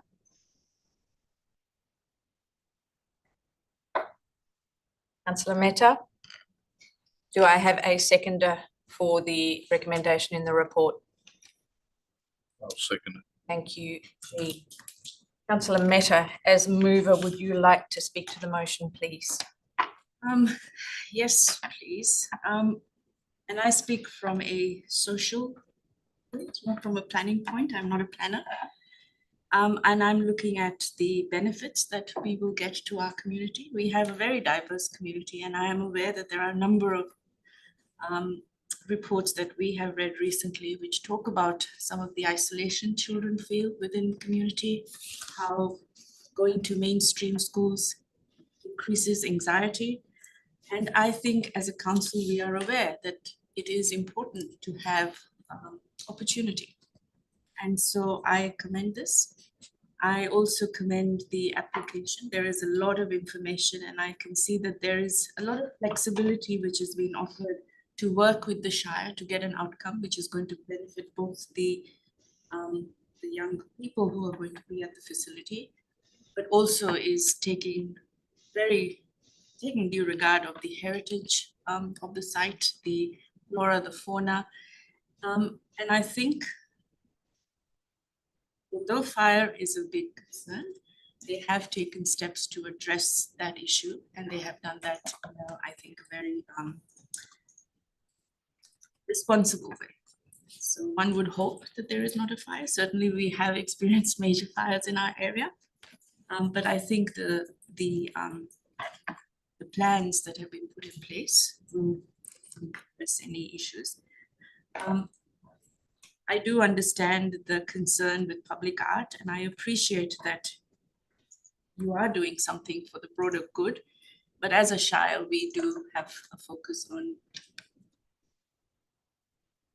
on beautifying our Shire. We have lots of trees there, but it is important that we also look at something iconic, which makes and grows the pride in the area. And I think that will actually hopefully assist people. There are some people who are opposed to this development, but it will hopefully tell them that you are willing to be part of our community, and you have been part of our community for over 100 years.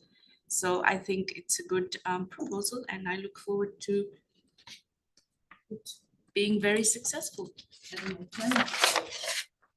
giving young people opportunities, and that's what we're looking for. Thank you, Councillor Mehta.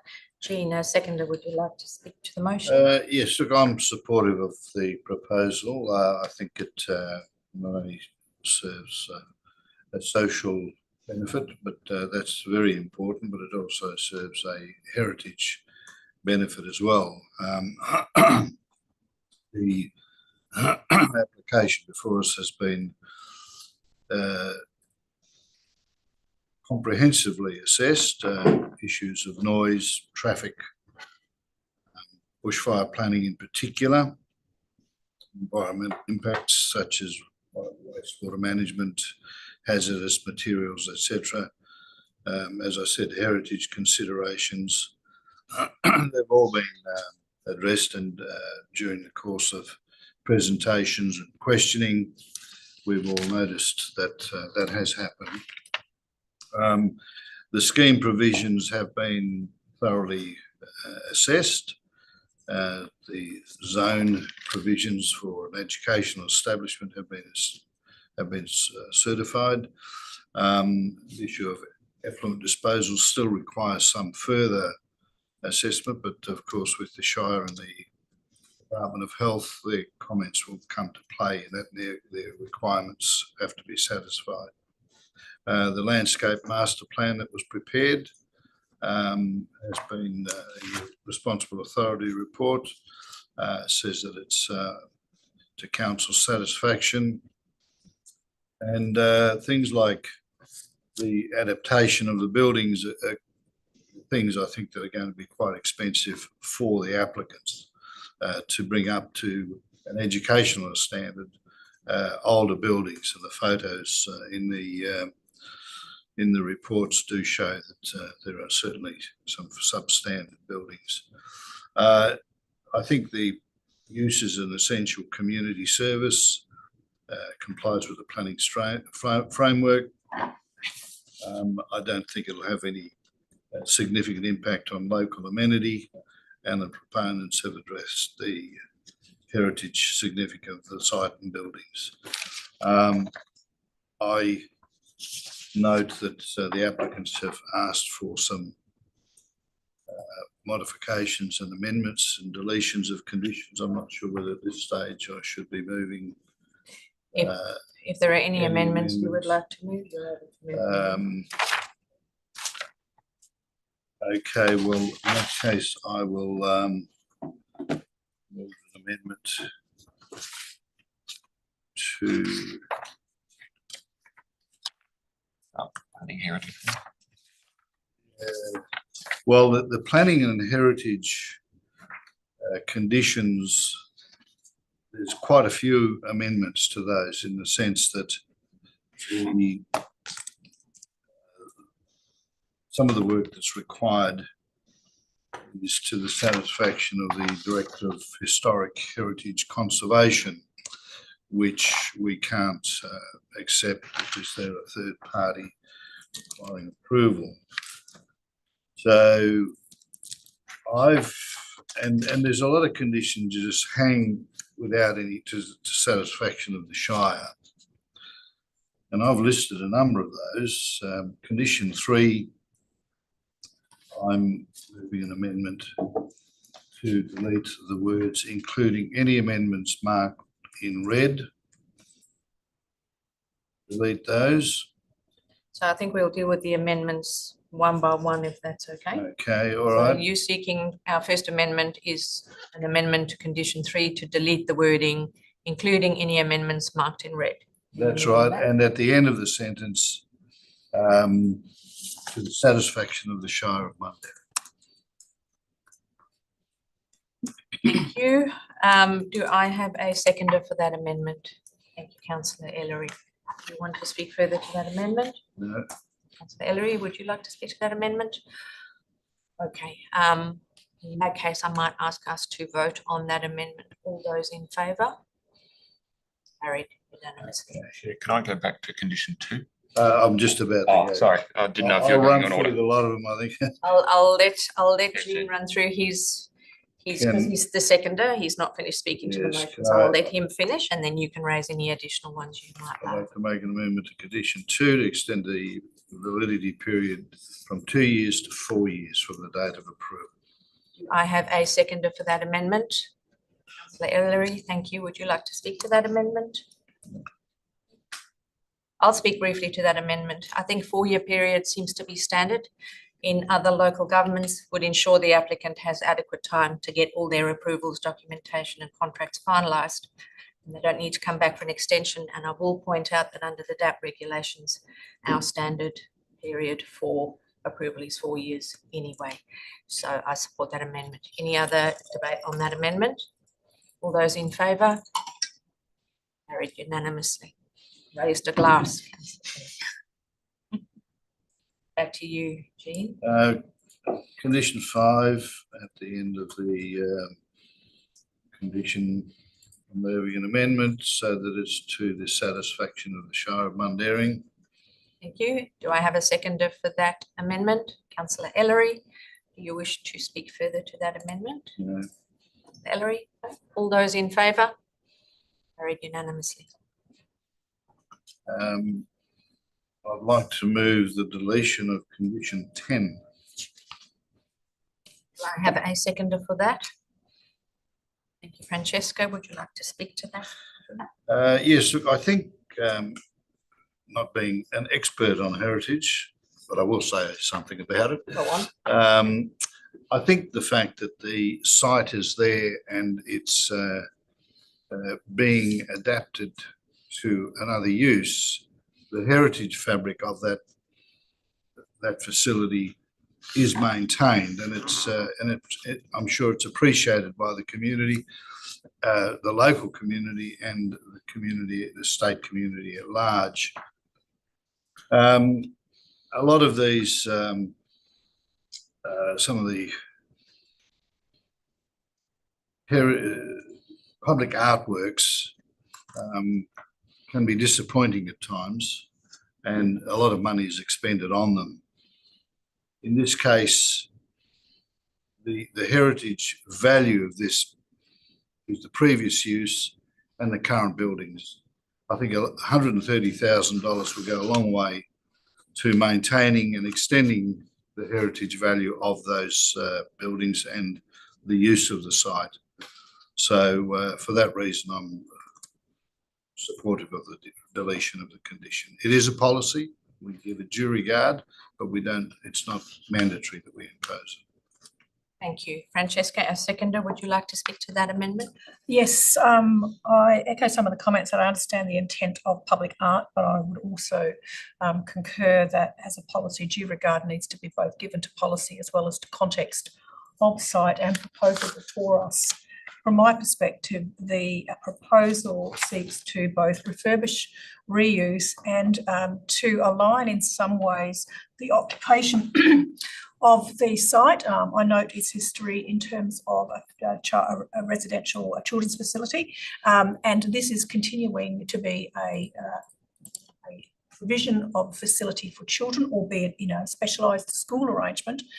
So I do think that the proposal retains some of the heritage significance or objectives that sit around that site. I'd like to think that the proposed, that significant support for heritage protection is positive, and adding additional undue resources is not appropriate. In addition, the obligations that sit around these conditions deal a lot with fabric of building and protection and retention of fabric of building, and particularly the external appearance of the building, and has sort of been cited many times. The artwork is included as part of the building, and in this particular case it is quite unique in terms of both the scale and number of buildings being preserved as well as the use. For those reasons, I support the deletion. Thank you. Would any other member like to speak for or against the amendment? Councillor Ellery. Look, I would like to speak against it. I suppose in some ways it might go unsurprising that councillor wants to see additional art contributions here, but Francesca noted something about the context here, and I think actually this needs to be understood in the context of our Shire. Our Shire is like an absolute, one of our premier events of the Darlington Arts Festival. We are known for arts and we are known for heritage. So quite frankly, it's not to the satisfaction of our council and our policies to hear heritage and art put in competing frameworks like this. And actually, when I asked the officers, look, I was amenable. I was saying, well, they are already spending a fair amount on heritage. Isn't it a little bit much for us to then go and ask them to make additional contributions to the art? But actually, the officers framed it to us that art can be a celebration of the heritage. And in removing that condition, what you're then doing is saying, well, if you've done heritage, you don't need to do art. And you're not actually allowing the opportunity where that heritage can be brought about by art for the benefit of the local residents. I also note that there is some flexibility whereby the students can contribute to that art themselves if approved by our cultural heritage group. And the fact that we have that, and we have 7 heritage groups in there, I can tell you, knowing many of those members, that they don't see a heritage and art thing. And I am sure that that group would be very amenable to noting certain blurred lines between heritage and art, but the condition should remain. There is an art workshop within here. So for us to say that we are going to educate people in the making of art in a heritage environment, but because they have complied with restoration of heritage assets, and I will commend them for that, because we need people to bring forth things that protect our heritage. To waive the condition of art is in no way acceptable to our council, to our policies, and also I actually think it would probably not be amenable to our heritage communities that would see this as a lost opportunity for the celebration of that. So I'm going to insist it stays, please. Thank you. Councillor Mehta. Yes, I don't agree with the waiving of that, and I will raise a few things. I did ask the applicant a question, would 130,000 impede your project in any way? And they said no. So it doesn't matter. But more than that, it is, as Councillor Ellery said, it is about the heritage and the value that we place on heritage in our shire. This is a great opportunity for them to celebrate heritage, but it is not an opportunity to say, well, we are going to celebrate heritage, but in lieu of that, we will not give you what is due to the shire. Now, I heard Ms. Lefante saying that it is a policy you give due regard to, but it is not enforceable. But our heritage and public art policies have gone through a public consultation period. These are aspirational policies, and I know that there is something in the planning regulation, but I don't talk about planning, but I'm talking about aspirations of our community. We have, as Councillor Ellery mentioned, a huge heritage community. We also have a huge art community. And to say to them that we are going to be willing to let someone open a school and not contribute publicly to our community is not going to be taken very lightly. So I will accept this. Thank you, Councillor Mehta. I'm going to make a comment and I'm not going to dwell on the heritage aspects. Even before I heard any of this debate today, in reading the reports, I was of a mind to delete condition 10. And my reason is not about exchanging heritage for art, although I do understand that the calculation of the 130,000 is based on the value of the work, which probably wouldn't be 130,000 if it wasn't for the investment they make into heritage. That aside, my primary discomfort about requiring a public art contribution comes down to the fact that this is an upgrade of existing buildings. And we've had another recent application in another local government where I had a similar view. I am concerned that when we require full public art contributions for upgrades of existing buildings, it can be a disincentive to upgrading much needed upgrades of existing infrastructure. Now, whether or not that is true for this particular case, from a philosophical standpoint, that is my view. I'm concerned that if we require public art contributions for upgrades to existing buildings versus a whole new development where you're building something where there is nothing, I'm concerned that those upgrades might be a disincentive. So I'm of a mind to also support the deletion of condition 10, not because of the heritage nexus, but because I have some discomfort requiring full public art contributions for upgrades of existing buildings. So on that basis, I will support the amendment. I would hope, however, that the applicant can work with the Shire and the school can work with the Shire on generating public art on that site as part of school curriculum, because I think that would almost be more meaningful than a standard public art installation at the school as a result of a contribution. So I will support that amendment. As mover, would you like to close? No, I think we've got a good debate. All right, so we're voting on the amendment to delete condition 10. All those in favour? Against?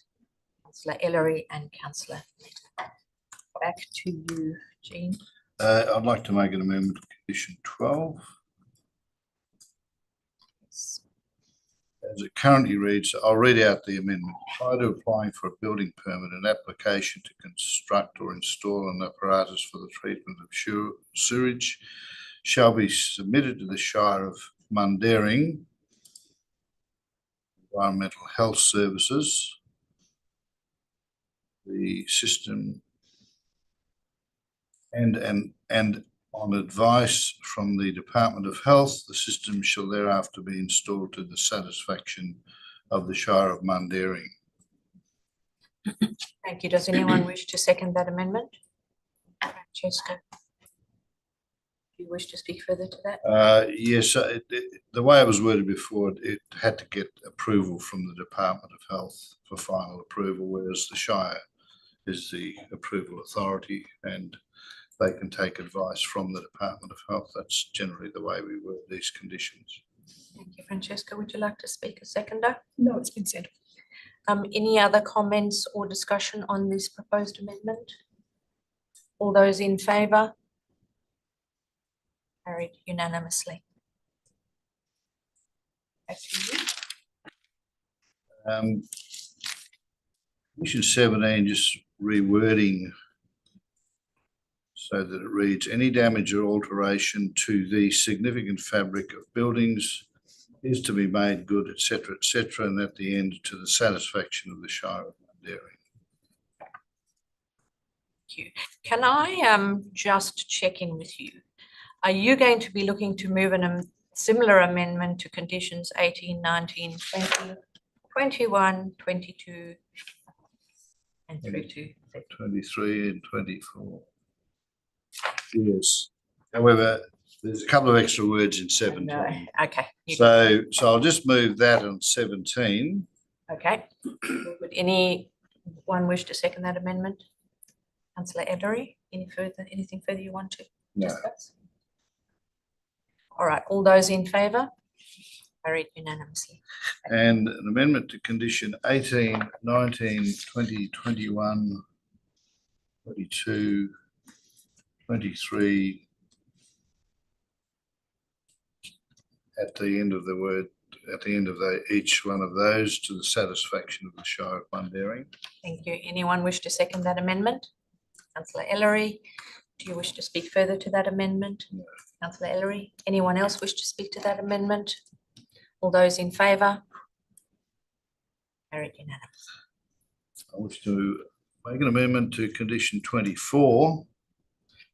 The wording, it says in the third line, it says this is to be submitted to the satisfaction of Director of Historic Heritage. I would like to amend that to say this is to be submitted to the satisfaction of the Shire of Mundaring on advice from the Director of Historic Heritage prior to the application for a building permit. Thank you. Anyone wish to second that amendment? Francesca? Wait a second, can I just note that we could probably do this then as a block with the satisfaction of, we're just changing Director of Historic Heritage. Yes, I was going to get to the next. Let's just deal with that one for the minute. And I think Francesca seconded that. She just beat you to it, Councillor Ellery. Anyone else wish to speak for or against that amendment? All those in favour? Carried unanimously. And condition 27, 28, 29, 30, similar wording so that we include the satisfaction of the Shire of Mundaring on advice from the Director of Heritage Conservation. Thank you. Do I have a seconder for those amendments or that amendment? Thank you, Councillor Ellery. Does anyone else wish to speak for or against? Did we include 25? Yes, we can include 25. Sorry, there was an oversight. I think let's just make it clear for the minute taker that any of these conditions that refer to the Director Historic Heritage Conservation are amended in a similar way. I just wanted to note as well the condition that was missing. Yep, we'll deal with that in a second. Thank you. Okay. So that's moved. Any debate for or against that amendment? All those in favour? Carried unanimously. Thank you. Okay.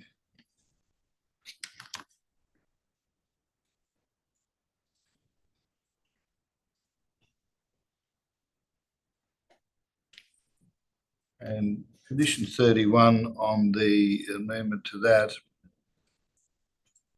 wording prior to commencement of occupation of the development, the installation of the effluent disposal system, subject sites are to be amalgamated onto a certificate of title to the satisfaction of the Shire of Mundaring. Thank you. So you're seeking to amend condition 31 to require amalgamation prior to occupation rather than prior to installation of the effluent disposal system. Do I have a seconder for that amendment? Thank you, Councillor Ellery. Does anyone wish to speak for or against that amendment? And I will ask you, all those in favour? Carried unanimously. I have no further. Righty-o. We seek to. Hold on one second. Hold on one second.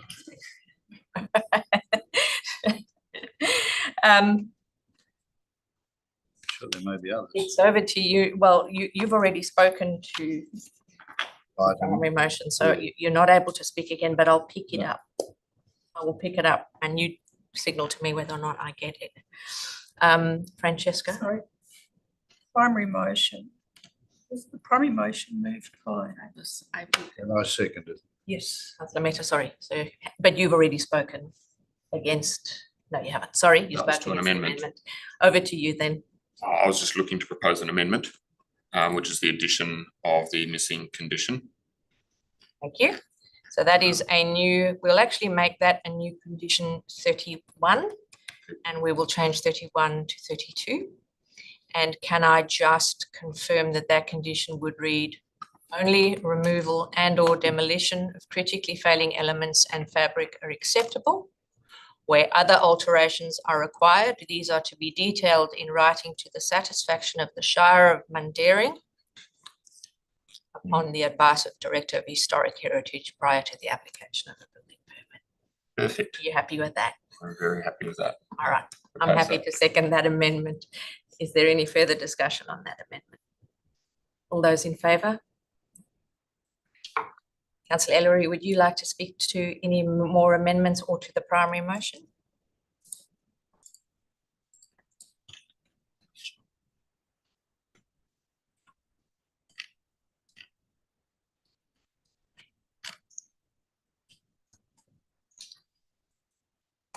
Anything further? Do you wish to speak to the primary motion? Oh, sorry. No need, Chair. Thank you.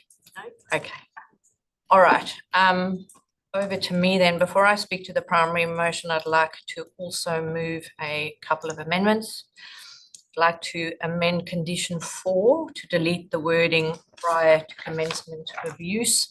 The reason I want to do that is the reason currently mentions that the action needs to be completed prior to commencement of use or obtaining an occupancy permit, and that could create uncertainty. So the Shire expressed a preference for prior to an occupancy permit, so suggesting we delete prior to commencement of use. Do I have a seconder for that amendment? Thank you, Councillor Mehta. Is there any discussion on that amendment? No? All those in favour? Carried unanimously. In relation to condition 13, I was originally of a mind to amend the condition. But I'm suggesting, given the uncertainty about the bit of road that is up for debate, I am suggesting that we leave condition 13 in place and we create a new advice note that states that in relation to condition 13, the works are to comprise or include construction of Beacon Road, from the end of the bitumen to the end of the, in relation to condition 13, the upgrade will comprise a standard 6-metre width wide asphalt seal as shown on plan site location A0001. Do I have a seconder for that amendment? Thank you, Francesca. I might very briefly speak to that amendment.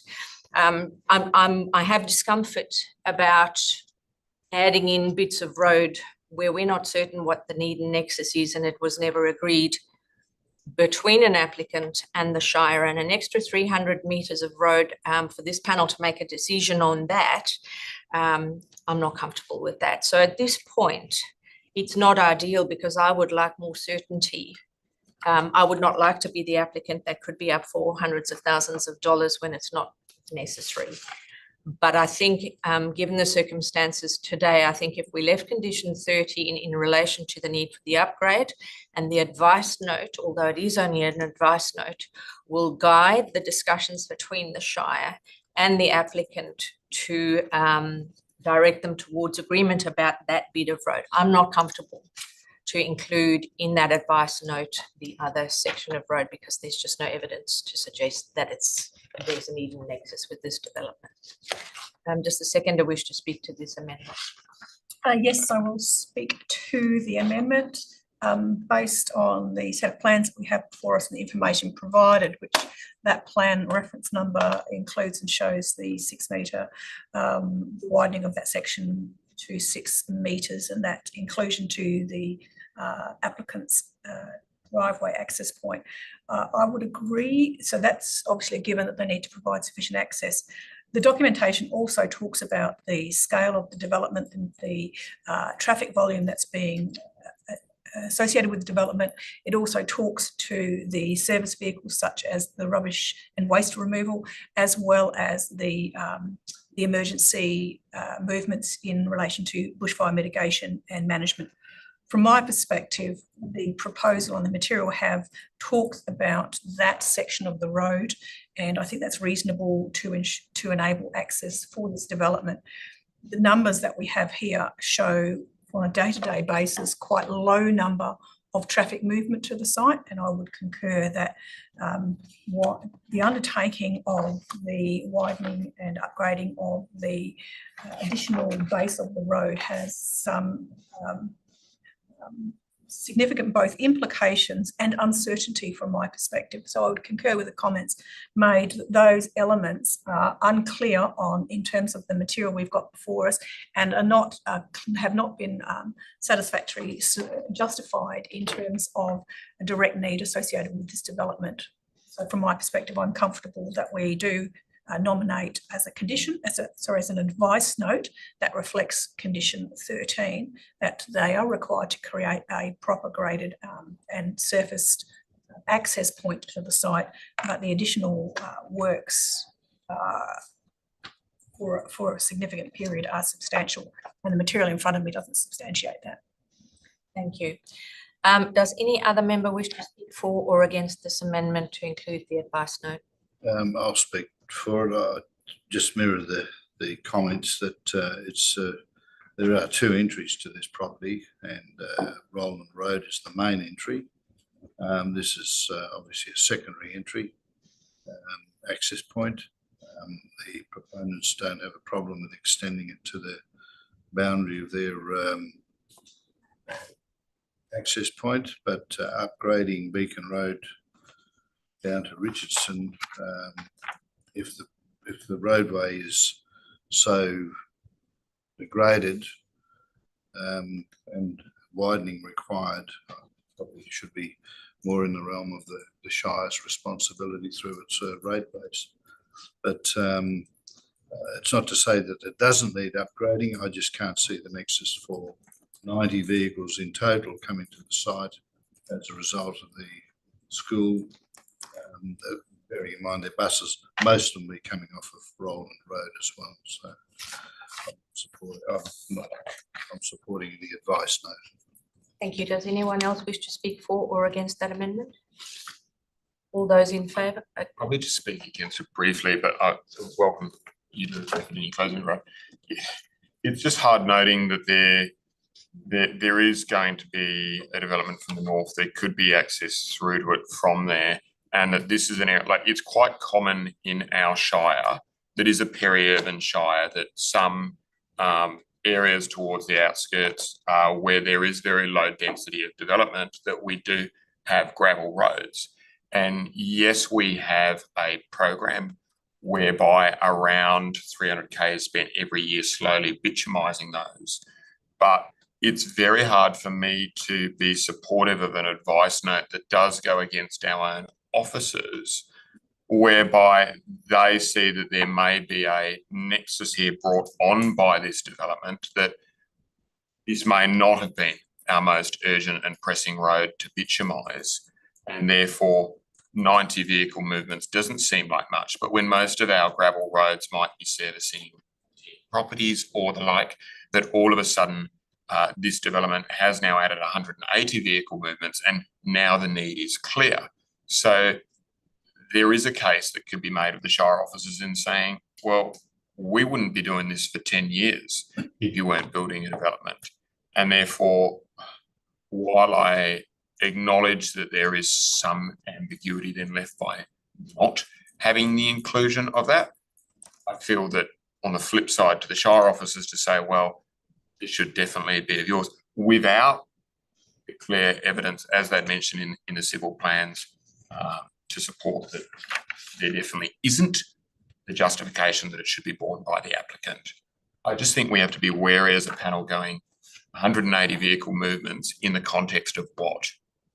What would be the given number of properties there, and what would be the given number? Because if this is a 50% increase, then I can actually see cause. That's why I'm not comfortable with it, but I welcome the chair to address that in our closing. All right. Anyone else wish to speak for or against the amendment? I will speak against it, and I concur with what Luke has said. Look, I live on a property where we have gravel roads, and depending on the amount of rain that falls, you find that there is degradation. And depending on the amount of vehicles that come through, there is degradation. This is increasing the vehicle flow. And yes, it may seem to impose an unnecessary condition on the applicant, but they are going to be part of our broader community. They have talked about community good, and I think it is important that they look at this development as an opportunity to contribute again to the community. So and again, our Shire staff have looked at this application very carefully, and as my colleague pointed out, they have not imposed this condition without having put in a lot of thought into the reasoning behind it. So I would not support this. Thank you. As mover, I will close debate on the amendment, and I will do that briefly by just responding to some of the stuff I've heard. In all honesty, I have discomfort with the condition being there at all, because it's not underpinned by a developer contribution plan. And I would suspect that if tested, it would be very difficult to justify need and nexus between any upgrade, without a developer contribution plan that shows what the upgrade should look like, what it will cost, and therefore apportion costs to different landowners in the area. So I had some disquiet with the condition when I saw it in the papers at all being in there, because it's not underpinned by any evidence base.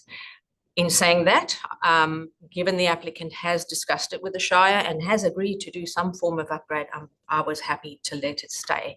But I think if we now, and my feeling is it's on the run, we have the Shire's infrastructure section talking to the planners, and they are doing it for the best of the community. I'm not disputing that at all, but it is a little on the run, and I feel that there's nothing to underpin that from an evidence perspective that gives me certainty to say, sure, we'll apportion all of that to this development. I simply don't think that that would be a good planning decision for me to make. So that is why I'm suggesting this versus not having the condition in the first place.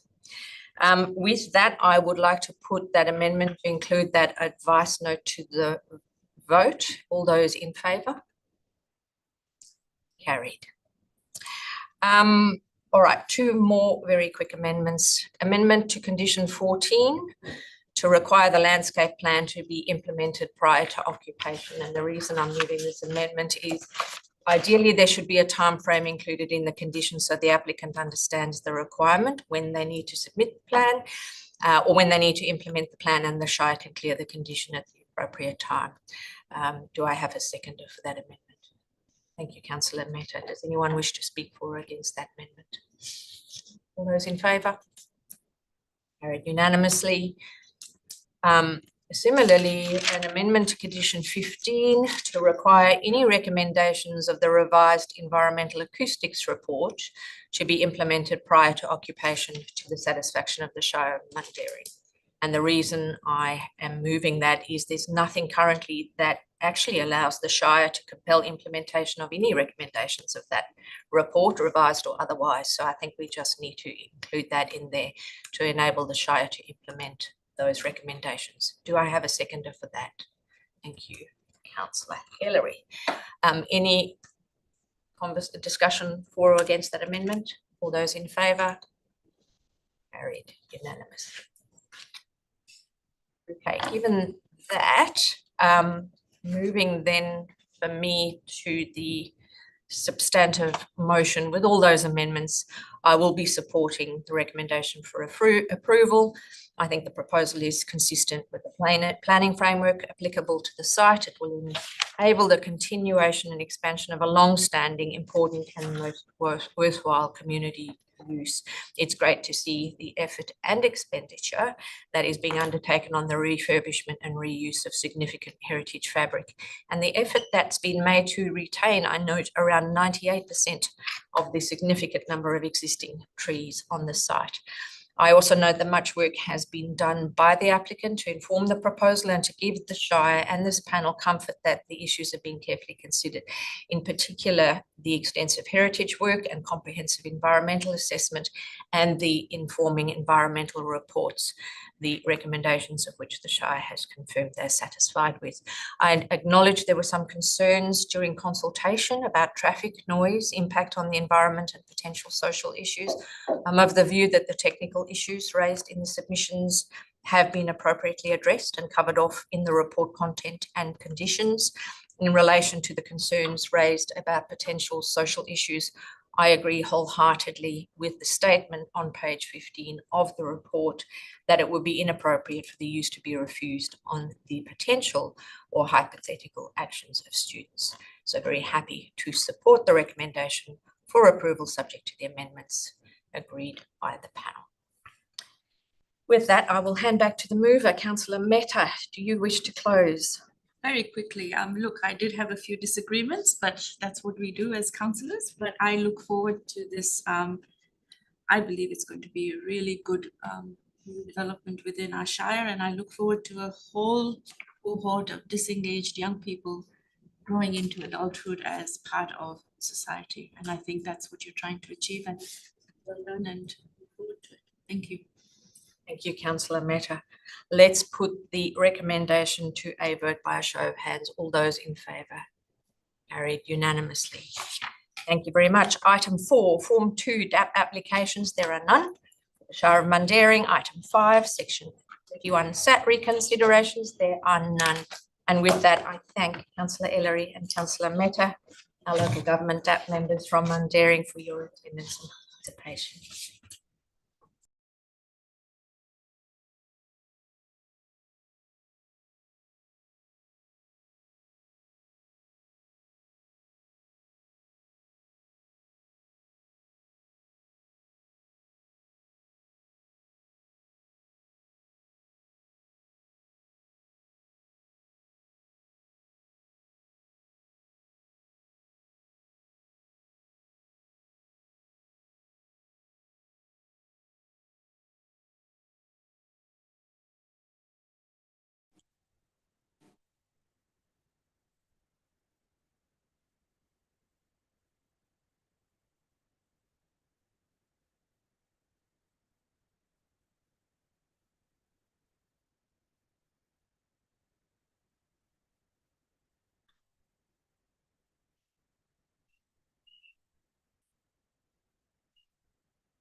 Good morning, councillors. It's Ashley. Can you hear us okay on your end? We'll just check your sound before we get started. Yes, I can hear you. Thanks. Councillor Zanino, can you hear us okay? Yep, I can hear you. Great, thank you. And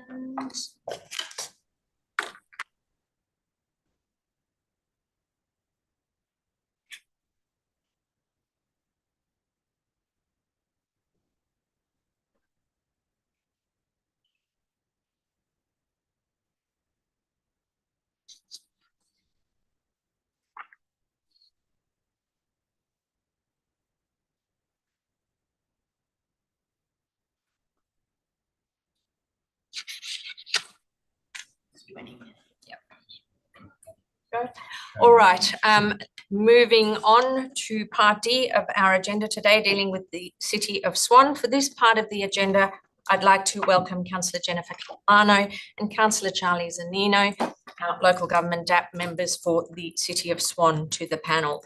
Item 1, declaration of due consideration.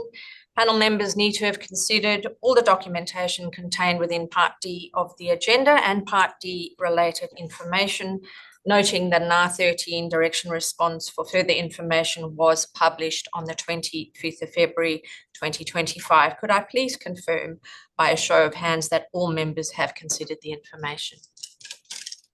Thank you. Item 2, disclosures of interest. I have received a declaration of interest for today's meeting from Councillor Zanino. Councillor Zanino has disclosed an impartiality interest in this item, given he has participated in a previous council meeting at which the item was considered. Under section 212 of the DAP Code of Conduct, Councillor Zanino understands and acknowledges he is not bound by any previous decisions or resolution of the City of Swan and undertakes to exercise independent judgment in relation to the matters before him. Given this, Councillor Zanino has been approved to participate and vote on item 3.1 today. Councillor Catalano, were you also in attendance at that meeting? Yes, I was. Thank you so much. If so, then the same interests and decision would apply. Excellent. Thank you. Do any other members wish to make any declarations of interest in relation to this item? All right, moving then on to item 3, which is our Form 1 DAP application today. Item 3.1, part lot 900 Huttering Road, lot 9501 Fairchild Street, and lot 9013 Tiger Moth Boulevard, Bullsbrook, proposed lifestyle village, Park Home Park, DAP number 24/02776. We have one presenter on this item today, Tane Evershed from Planning Solutions, speaking against the recommendation in the Responsible Authority report. Tane, you have requested and I have agreed that you have 5 minutes for your presentation today, given the material you need to cover. Please note that you read all the documentation you've submitted, so I encourage you to focus on the key points that you can get across within the 5-minute timeframe. Panel members will be invited to ask questions after your presentation, and I note that the rest of the applicant team is also available to answer any questions. Over to you. Your time starts now. Thank you, presiding member and panel member, for the opportunity to speak. I'm going to be as quick as possible. As outlined in our presentation note, we don't support the officer's recommendation to refuse the application and request approval be granted. I'd also like to thank the City's officers for a well-reasoned Responsible Authority report. It's extremely supportive and reads like an approval, though it's not. I have with me the client and consultant team who will be available to answer questions, and some of them will be online with us this afternoon. So hopefully they can answer questions if you have any.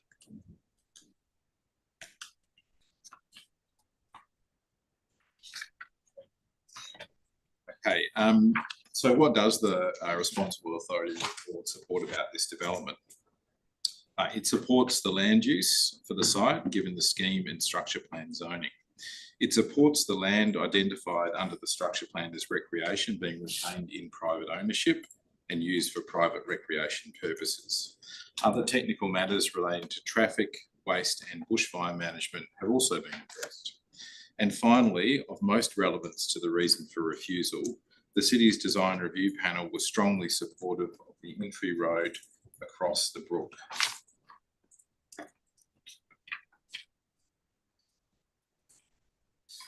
Now, before I address the reasons for refusal, I'd like to zoom out for a moment. The subject site is a paddock completely void of any trees or vegetation.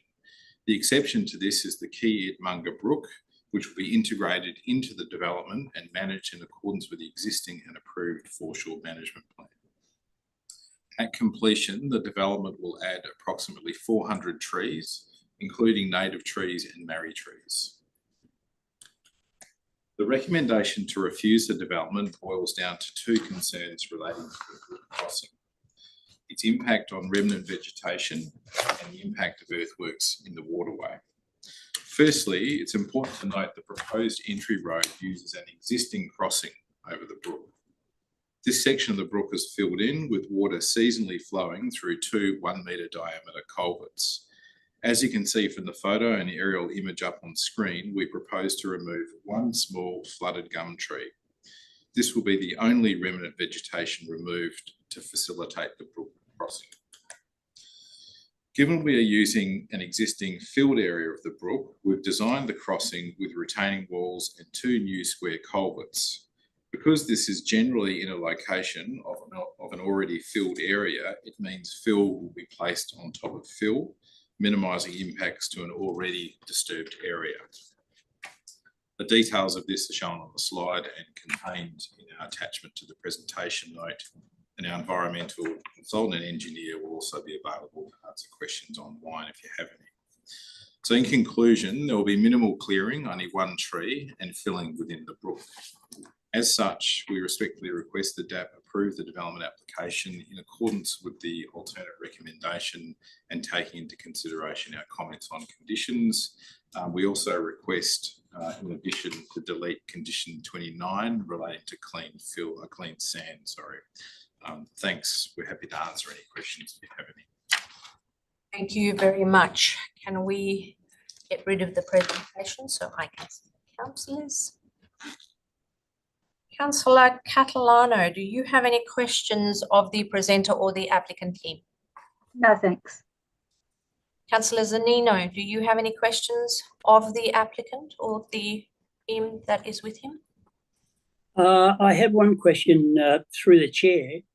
The main reason for the refusal recommendation from the City of Swan was the environmental issues, and that DBCA and TWER didn't give approval for what was going to occur there with the brook. The question is, have DBCA and DUA approved what is proposed by the applicant now?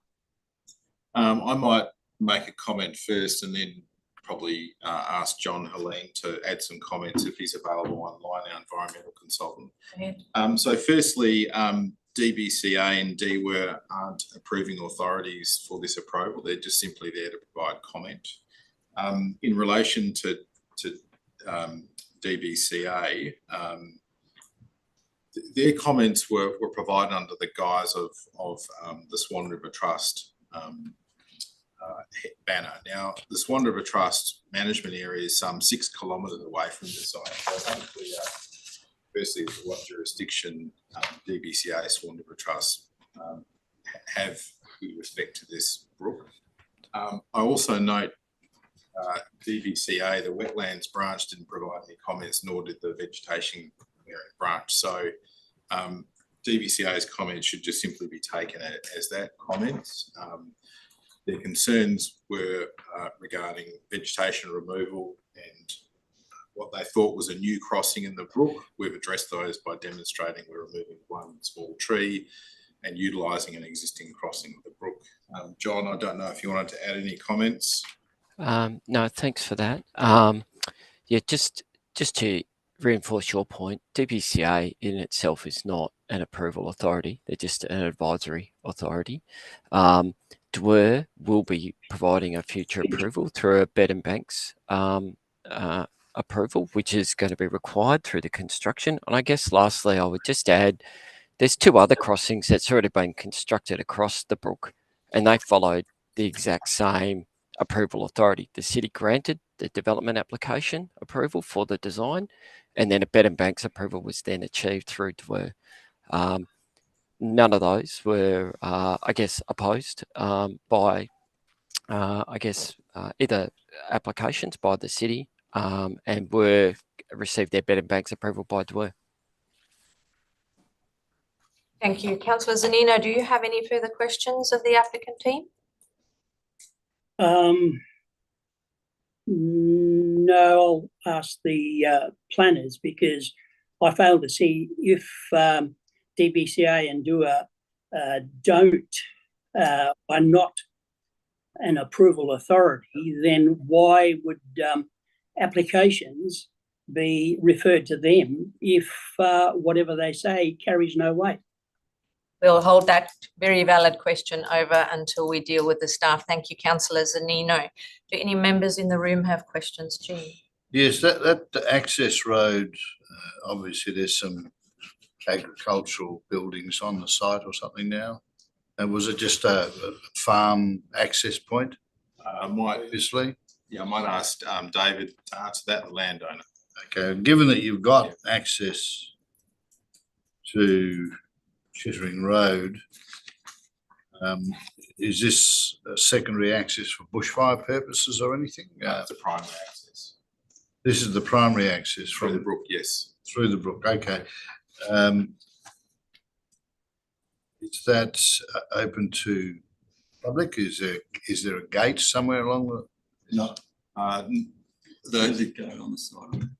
I mean, anyone can drive along that.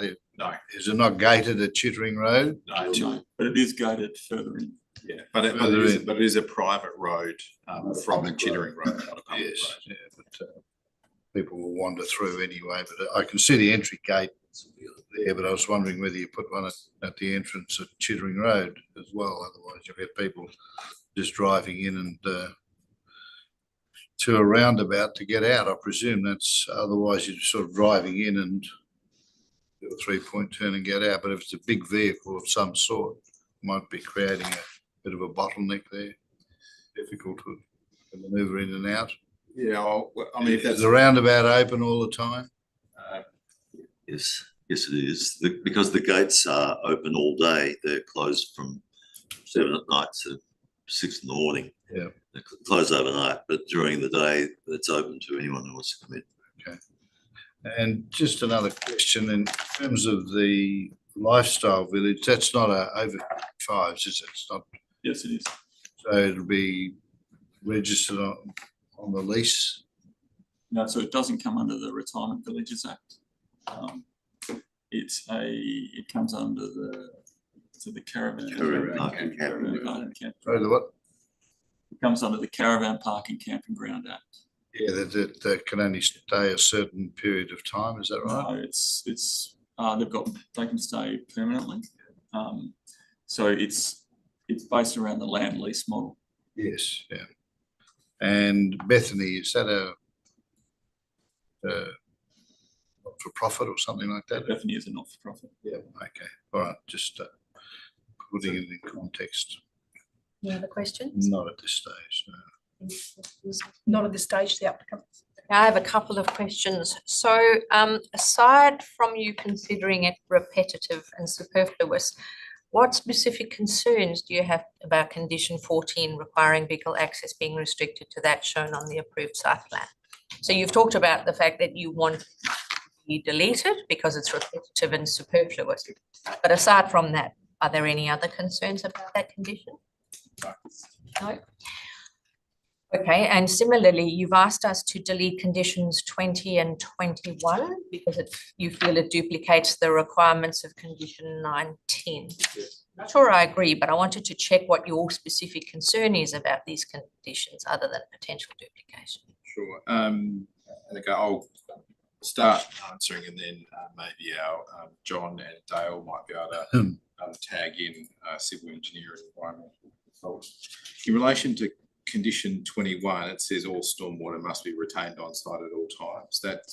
That's not possible because there is a requirement for pre and post pre-development flows to be maintained, which means that water will need to eventually find its way into the Kiatmunga Brook and then leave the site. So that condition will in fact be counter to what the urban water management plan will require, and John can speak to that. In relation to condition 20, the details and specifications for stormwater management, including calculations, will be included and form part of the urban water management plan. So that condition is very much a duplication of what's required by condition 19. I don't have an issue if you want to keep condition 20. John, Dale, if you have any comments to add. No, thanks for that. I think you're absolutely correct. I mean, the urban water architecture approval is already across the site, already in place. So this is already has an approved local water management strategy. The local water management strategy already highlights that we need to maintain pre-development flows into the brook. So that means in a major storm event, the standard flows leaving the stormwater detention basins would, as per now, I guess pre-development, go back into the brook. So that's why that condition, you're going to maintain all stormwater, is not really applicable to this site. As outlined, all the stormwater management measures, including the detention basins, the treatment of the detention basins, the landscaping of the detention basins, etc., will all be provided in an urban water management plan. This has been consistent approach that's been adopted by the adjacent Kingsford Estate development. Thank you. All right. Are there any further questions of the presenter before we have a discussion with the Shire office, with the city officers? No? Okay. Welcome to the meeting, City of Swan officers. We have Phil Russell, Jonathan Lendich and David Tompkin with us today from the City of Swan. Councillor Catalano, do you have any questions of the city's officers? No, thanks. Councillor Zanino, any questions of the city officers? Yes, thank you through the chair. As I indicated previously, the applicant said that the views or from DBCA and DUA are not really relevant as they are not an approval authority. I think the decision at the City of Swan when it was discussed and the recommendation from the Swan was for a refusal. If what the applicant says is correct, then why has the city recommended refusal as they have done in the report? City officers. Thank you through you, Madam Presiding Member. Firstly, the input of DBCA and DUA in relation to the Kitemunga Brook is to source their expertise with respect to the environmental and water management issues associated with this development proposal that proposes a crossing of the Kitemunga Brook. Nevertheless, as I think the applicant's consultant has affirmed, that any treatment road crossing of the Kitemunga Brook requires a separate approval from the Department of Water Environment Regulation, a permit to interfere with the bed and banks. It is standard practice, and standard practice reflected when the structure plan encompassing this land was advanced, to have strong due regard, if I can use that term, to the input of these agencies cognizant of their remit as environmental experts with care, control and management, many instances of waterways, albeit this will be in private land. So the circumstances around this, if I may just elaborate, is, and I think Mr. Evershed is correct in his description, they're almost there. But the pivotal issue, for various circumstances, given that the application was processed over Christmas, New Year, staff offices and applicant offices were closed, the request to obtain further information to iron out the issues that DBCA and DUA have raised with this crossing did not occur. The city made overtures to the applicant to suggest a further extension of time to allow them to provide further information, and we extended that invitation on a number of occasions. Ultimately, without that information being provided, the city was left with no recourse other than to apply a proper precautionary principle in the assessment process to refuse this application. And we're refusing it principally because this creek crossing is the sole form of full access into the site. If it was a secondary access or something else, there's other contingencies that could be put in place. It might not be so critical to refuse it, but as it's sole access out onto Chittering Road, and without having put to bed the creek crossing issues and the significant environmental issues contained within that, reluctantly, as I communicated to Mr. Evershed's office, it leaves us with no choice but to give you the recommendation you have in front of us.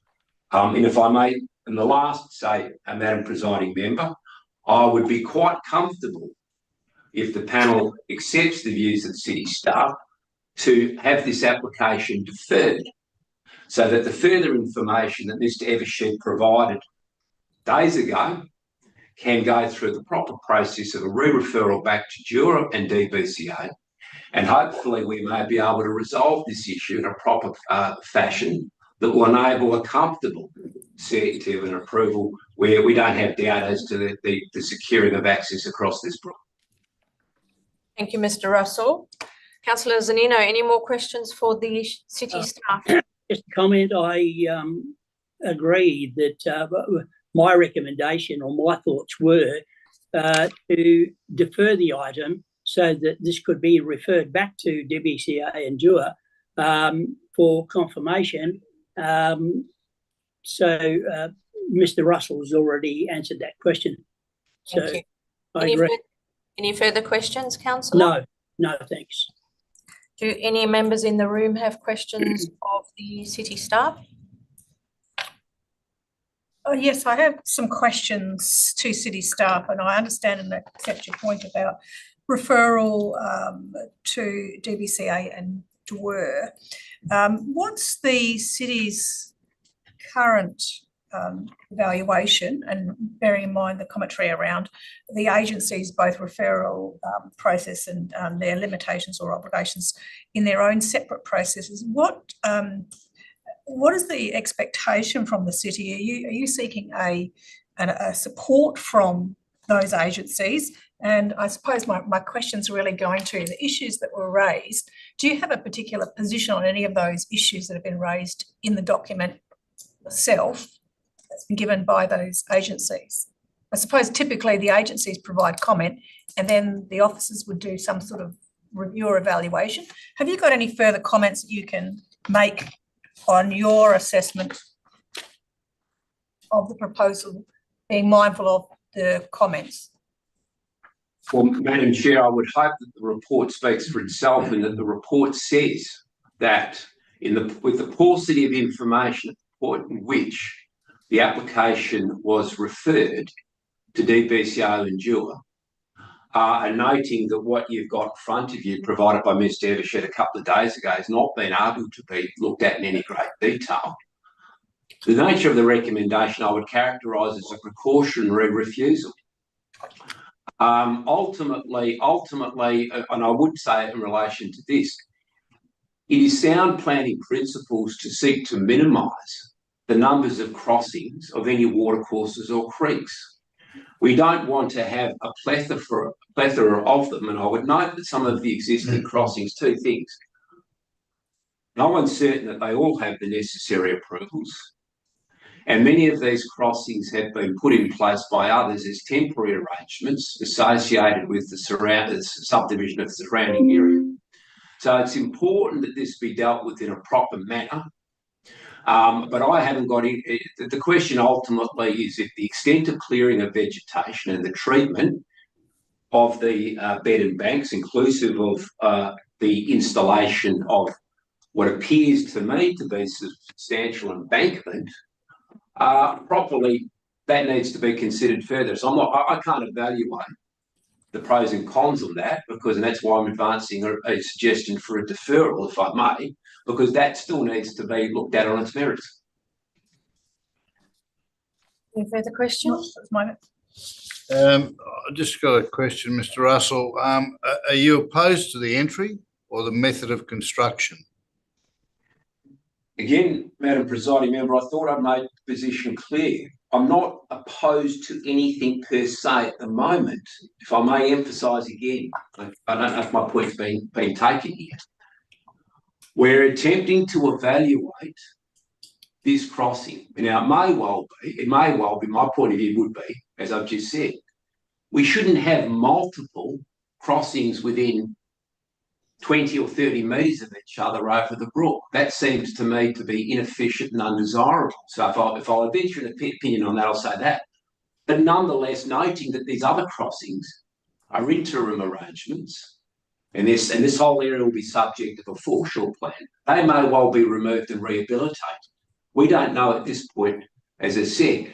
So I would say my point of view is we don't want a multitude of crossings, but whether this crossing, which will be a permanent crossing, is acceptable depends on an evaluation of its merits, and that's a review and referral of the documentation to Mr. Evershed, as I said, only provided 2 days ago. Just to follow up on that, Mr. Russell, on the local structure plan, was this crossing shown at all? No. That's why we're evaluating it. Okay, thank you. Thank you. I have a few questions, Mr. Russell, if you'll indulge me. So can you confirm or otherwise the applicant's contention that there is already a crossing point in this location over the brook?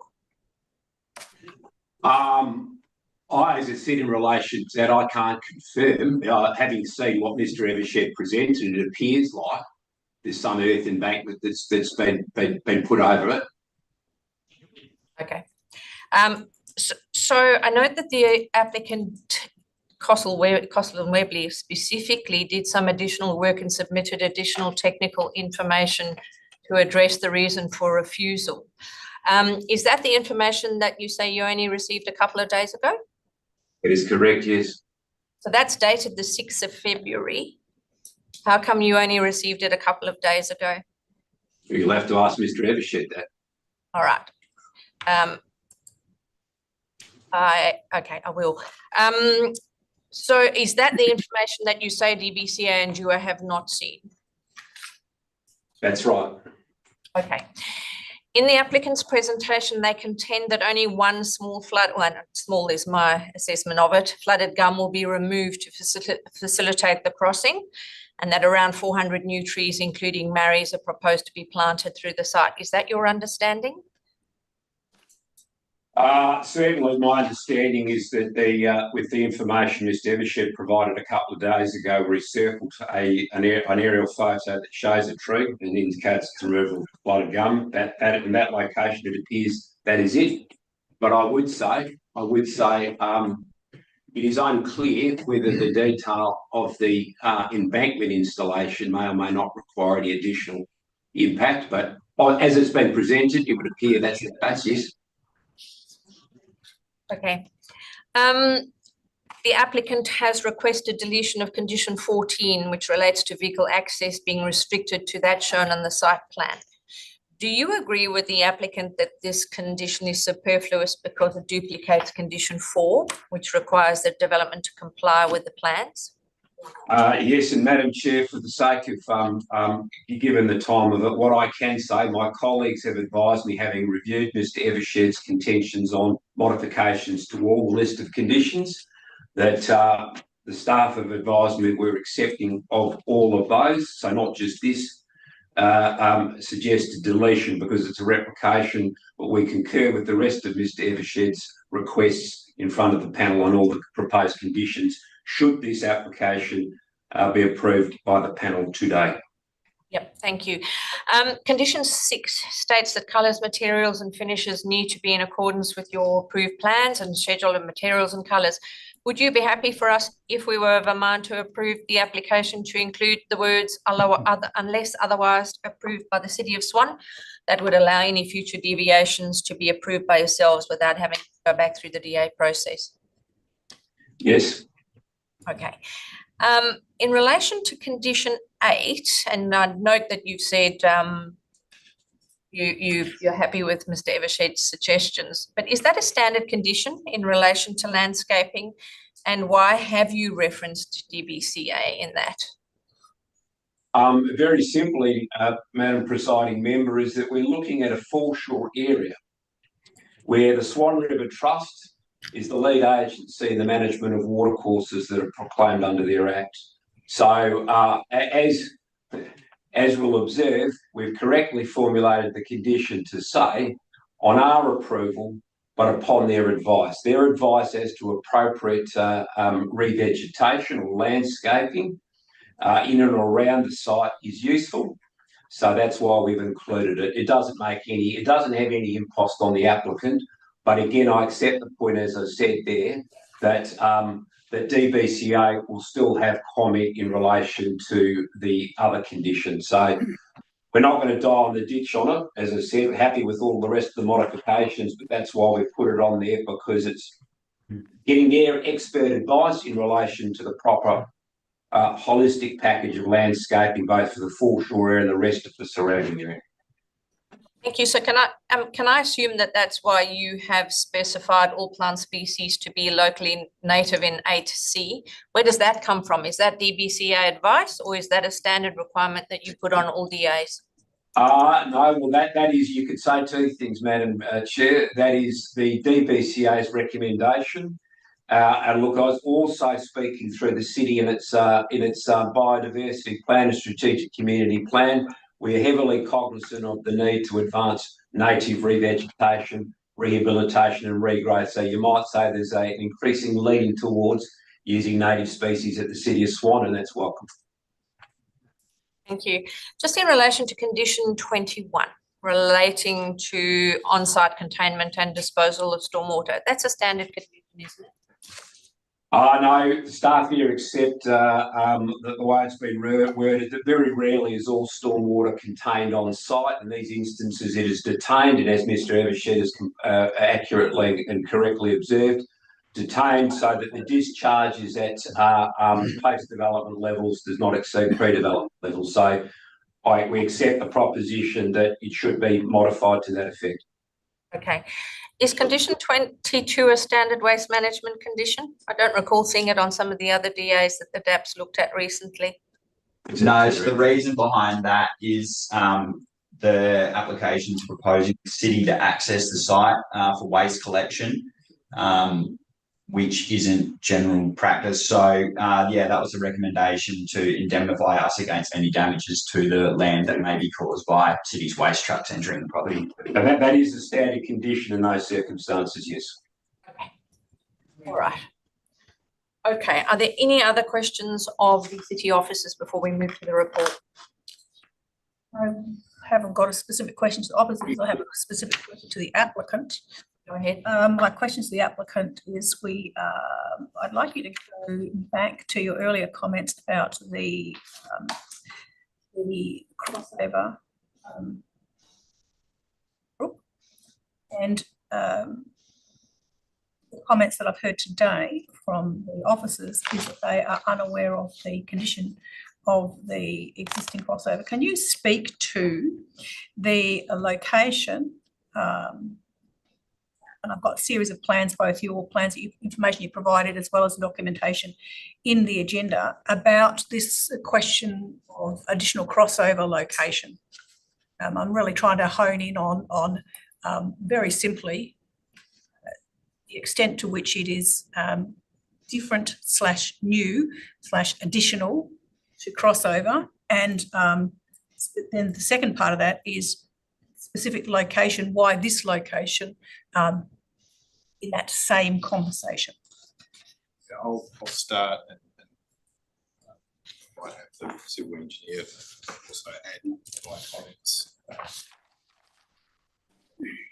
Second part of the question first. The reason why this location was selected is because there is an existing crossing. The landowner may be able to speak to this as well, but there's in that location there's two 1 metre diameter existing pipe culverts that allow the seasonal water flow to flow through, and then that is effectively covered over or a filled area of the brook over the top of those culverts to provide access across the brook in that location. That's certainly a historical and existing crossing. The reason why that site was selected, as I said, is because there's an existing crossing there. What the plans that we've provided show is that a construction methodology has been proposed to sort of minimise the amount of additional fill that will be placed within that brook area by using retaining, rather than battering down into the creek, retaining system through the creek to minimise fill. As I said in my presentation, we're effectively placing fill on top of the area that's already filled. The two existing culverts that are there will replace with, I guess, upgrade those culverts to two 1.2 box culverts, and then have the crossing constructed over the top of it. I might now maybe defer to David Lombardo, who's the landowner, who can maybe provide a bit of history of that, if that's information you would like, and then go to Dale, if possible, Weberley, who might be able to provide a bit more technical information about the process. Yes. If that's Absolutely. I'm trying to get clarity about the two different positions on this. One is that it's already there and you're upgrading essentially what's there, and the other position that it's not there, or that's not approved to be there. So I'm trying to get some clarity as to what the parties are saying. The existing crossovers, the existing culverts are about 11.5 metres. The design that's been submitted will reduce that to about 9.4 metres. So it'll actually reduce the existing crossing width. The 1.2 by 1.2 metre culverts was, I think, a size recommended by flood modelling to avoid any backup. So the disturbance will be within the existing culvert area, not beyond, with the proposed retaining wall design that's been submitted. How long has it been there? Been 30 plus years. Sorry, any of the other team wish to speak to it? Sorry, did you want Dale from Coslin and Webley to add anything to that before we? Dale, is Dale there? Dale, yeah. I don't know if you want to add anything, Dale.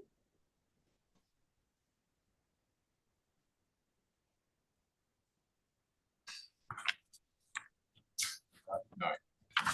All right, Dale will not add anything. Okay. Sorry, I'll just make one final point. Mr. Russell sort of characterised this as additional information. The way I would characterise this is we launched an application showing a crossing in this location of an existing crossing. The level of detail we've gone to is typically the level of detail you would submit at building permit stage. So what if we got a condition of approval with a condition, an approval with a condition requiring detailed design to be submitted prior to building permit? In order to demonstrate that we've addressed those concerns, we've taken this design and detail to that next level that would be submitted post an approval. So I don't necessarily characterise as additional information that should trigger a deferral. We certainly don't want a deferral. I would characterise this as refining the design to demonstrate that we've addressed the concerns of the city. Jean. No, I was just going to try and determine exactly where the crossing is, but one of your drawings shows that anyway, so I'll just assuming that's where it is. Looks like there's a bit more vegetation there, or is that just overhanging vegetation? Okay. All right, no, I don't have any further questions. Okay, no further questions of the city officers? All right, I think we then move to the report, and noting I will be seeking a mover for the recommendation in the report, noting that that recommendation is for refusal of the application. Do I have a mover for that recommendation? Councillor refusal. Councillor Catalano moved, seconded. Yep. Councillor Zanino. Councillor Catalano, would you like to speak to the recommendation for refusal? Yes, thank you. Well, we've heard, a lot about the bridge proposed crossover over the creek, and whether or not it's been has been endorsed by, even if not approved by, the relevant state agencies in terms of the environmental implications or the impact of that crossover on the brook. The thing is that more than likely 30 years ago, you've really got to understand, and you probably are aware, but I think I have to make it quite clear, like given some of the questions, that Bullsbrook was an extremely rural area, and that a lot of activities were conducted that didn't necessarily get approval.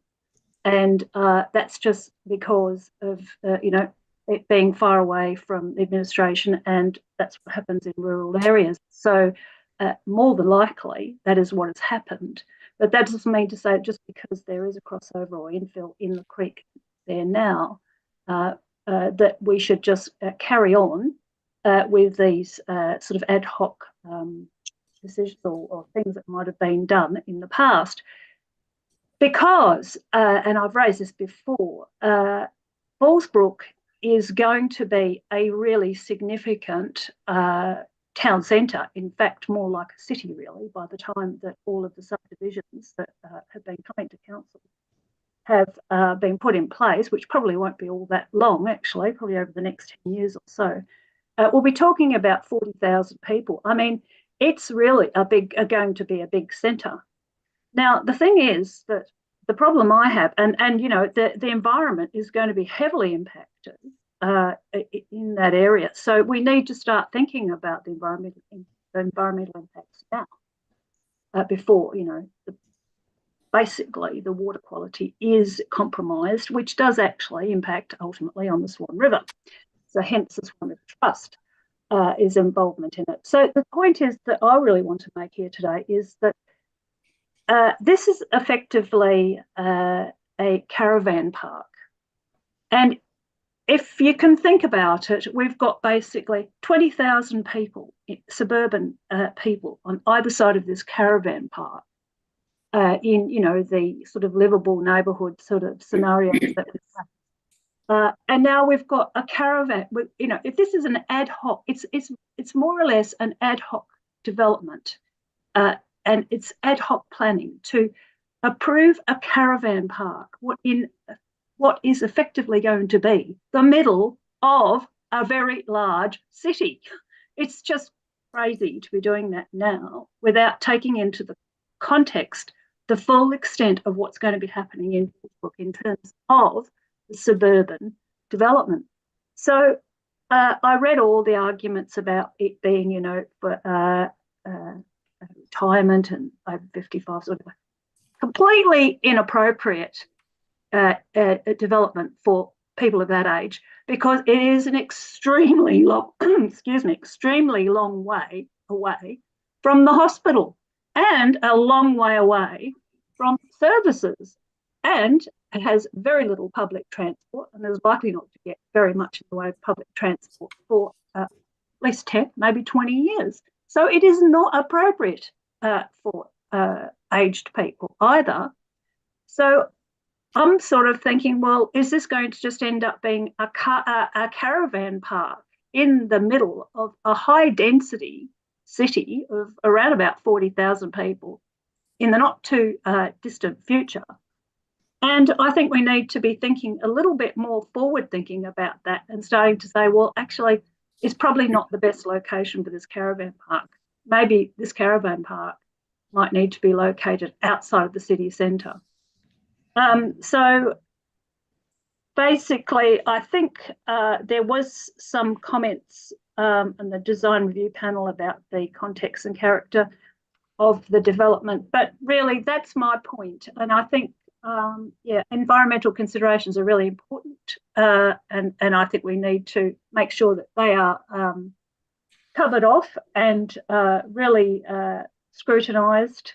And we shouldn't proliferate crossovers and bridges over waterways. And it sets the tone then for other developments in the area, which are also going to be on very environmentally sensitive areas. So if we get it right now, we can then expect other developers down the track to also get it right. So that's the reason why I think, and also because I think a caravan park in the middle of a city centre is actually not a good location for the caravan park. And it's going to be people are going to wonder in 10 years' time how we ever got to the stage of improving it at this stage. I think we need to look at it much more broadly in terms of what's going to happen and what is happening in Bullsbrook right now and for the next 10 years. Thank you. Thank you, Councillor Catalano. Councillor Zanino, as second, would you like to speak to the refusals? Thank you, Madam Chair. I'd like to say that I don't necessarily agree with some of the comments made by Councillor Catalano. On the other hand, I have supported the refusal, but personally, I would prefer to see a deferral to this application rather than a refusal, purely and simply because I think that the application does have a lot of merit. It is well located and it will be filling a niche market, and it's appropriately located. The only issues that I find is that there could be some environmental issues with regards to the natural watercourse of the brook. And since, there was a referral to DBCA and DEWA, and they were not happy with it, I think that this should have been referred back, deferred, so that it could be referred back to these departments and get their opinions. And then I dare say that if this issue had been clarified by the applicants to these departments, the approval would have been, would have been supported. So, as I said, I personally think that it should be deferred rather than refused. That's where I stand. So, thank you. Thank you, Councillor Zanino. Do any other members wish to speak for or against the recommendation for refusal? Well, I'll speak against. I don't think it should be refused. I think we should perhaps look at an alternate recommendation that's before us, or an alternate to defer. So I don't agree with the refusal. Thank you. Francesca, would you like to speak for or against the refusal? I will speak against the motion. I don't support a refusal. In the read of this documentation, the proposal is generally supported. The key issue on discussion is essentially around the crossing location, and that is the main matter that's being discussed today. In terms of whether or not the configuration of the site should be a subdivision as opposed to the arrangement, the 10-year arrangement that's being proposed, I don't fundamentally have a major problem with that. The development provides a mix of housing types, and the proposal does create the opportunity for a form of housing. It is it does also protect the overall lot size. That does create opportunities into the future for a traditional subdivision, should that ever be the case. I don't see this as being such that it prevents any long-term development over the site. And there are numerous examples of these forms of development either changing over time and becoming something different and or being some form of subdivision. But I don't see that the whole development warrants refusal. I do think there is some merit in a deferral. I do think there's some merit in clarifying exactly the extent of the crossover, the bridge, the water crossing. I note that there's a lot of material provided in here, although I don't see in my package anyway, and you can point out if I'm incorrect, I don't have photographic information in here of the existing crossover, the existing waterway. We've got a series of details provided as a number of other documentation, and it would be good to get some clarity around that particular aspect. I have no comment, I suppose, that I can bring to the argument about whether or not somebody did something many years ago. That's really kind of for a matter for other agencies. It's beyond the planning determination if the agencies and or other processes in terms of compliance matters. From my perspective, I think the proposal is a positive proposal. I definitely don't support refusal. I would consider a deferral just to get some clarity around the crossovers, the bridge crossovers, and the extent of the existing proposal. We do have information in here that shows a section. What I don't have necessarily is some clarity, further clarity in the context of the flow of water. We've been talking about that extensively today. Thank you. I will also not support the recommendation for refusal as currently presented. I just feel that the city's sole reason for recommending refusal, I understand it, but I don't think it is justified.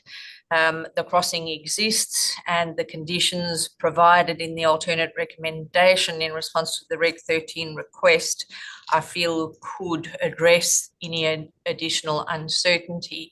I do take, I recognise the points made by Councillor Catalano, but I just feel that it is an appropriate use for this site. Whilst it's covered by the Caravan and Camping Ground Act, or whatever the formal name is for that piece of legislation, it's not technically a caravan park. It's an over 55s retirement village, I guess. And the Responsible Authority report itself, and I will commend the author of that report, contains a very good evidence-based assessment about how the proposed use meets the objectives of the residential zone and how it is also consistent with the density that's currently envisaged for the site under the Bullsbrook Central Structure Plan. It's quite clear from the report that it's considered an appropriate use for the site. So given the sole reason for refusal, which I'm not convinced of, I won't be supporting the recommendation for refusal at this point. Councillor Catalano, as mover of the recommendation for refusal, would you like to close debate on that before we vote on it? Oh, no, you can just go ahead and vote on it. I think it's fairly clear how the vote's going to go. Thank you, Councillor Catalano. Noting that we are now dealing with the recommendation in the report for refusal, all those in favour of the recommendation for refusal? Councillor Catalano, those against? Thank you. That motion is lost. That leaves us now to either move a motion for approval subject to the conditions provided by the City of Swan, or another motion that any member wishes to put forward. Does anyone wish, starting with the alternate recommendation that we do have in the Reg 13 response, does anyone wish to move the recommendation for approval?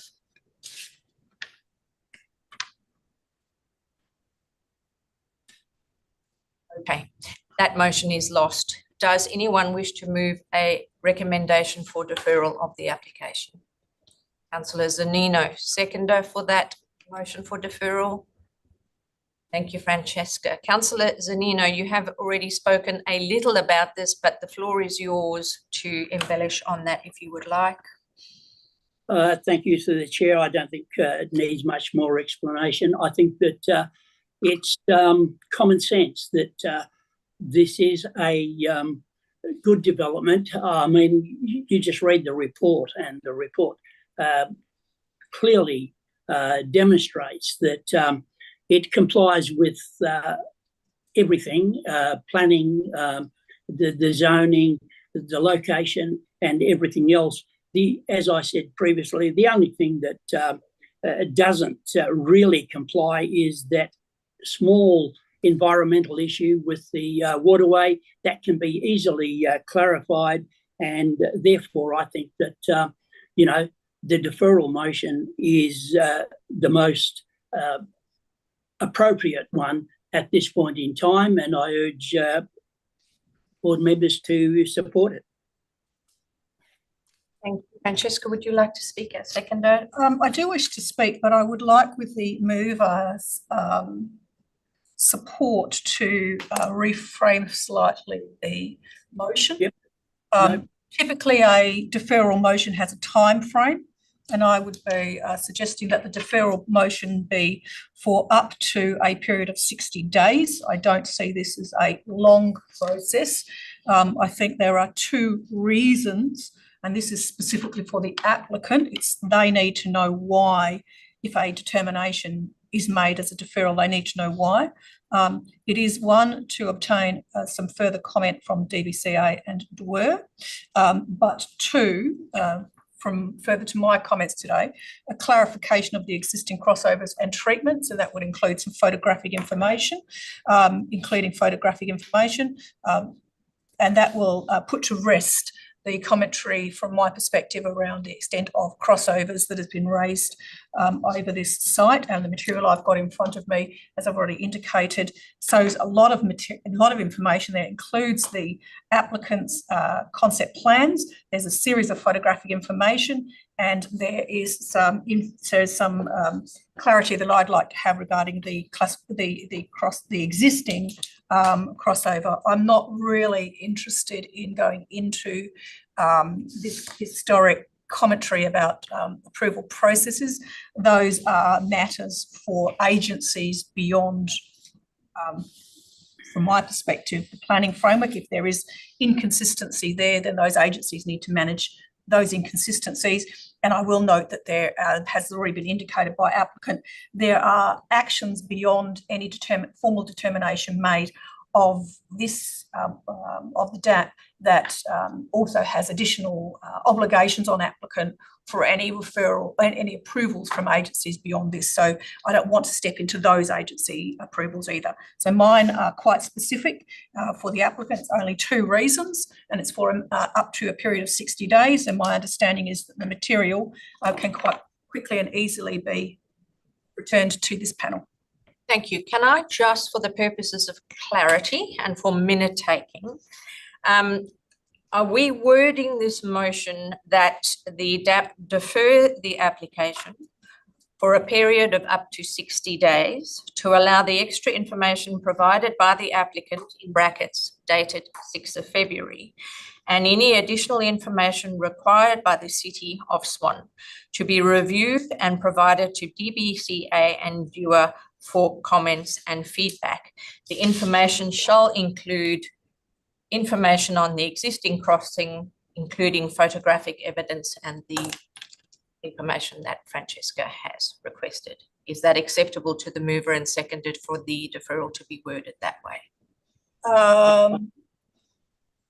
I accept that wording, yes. Francesca? I think it covers it quite adequately. I partially accept it. I suppose I'm thinking of clarity for applicant. Yep. And being clear that the grounds of deferral for the DBC and DWER comment in response to the material that the city were referring to. If they don't respond, that's essentially their business, and I would like it to be within 60 days. And for the applicant, the clarification of those. So I'm separating the two out. I don't see necessarily that I'm asking the DBCA comment on what's their existing. I'd like to know from the applicant what's their existing. DBCA can and DWER can make whatever comments they wish, but I wanted to keep it fairly tight in terms of, or clear in terms of what the applicant would need to provide to us. Thank you. Noted. Are you happy with that as mover, Councillor Zanino? Yes. Thank you. All right. Does any other member wish to speak to that motion for deferral? Councillor Catalano, nothing to add?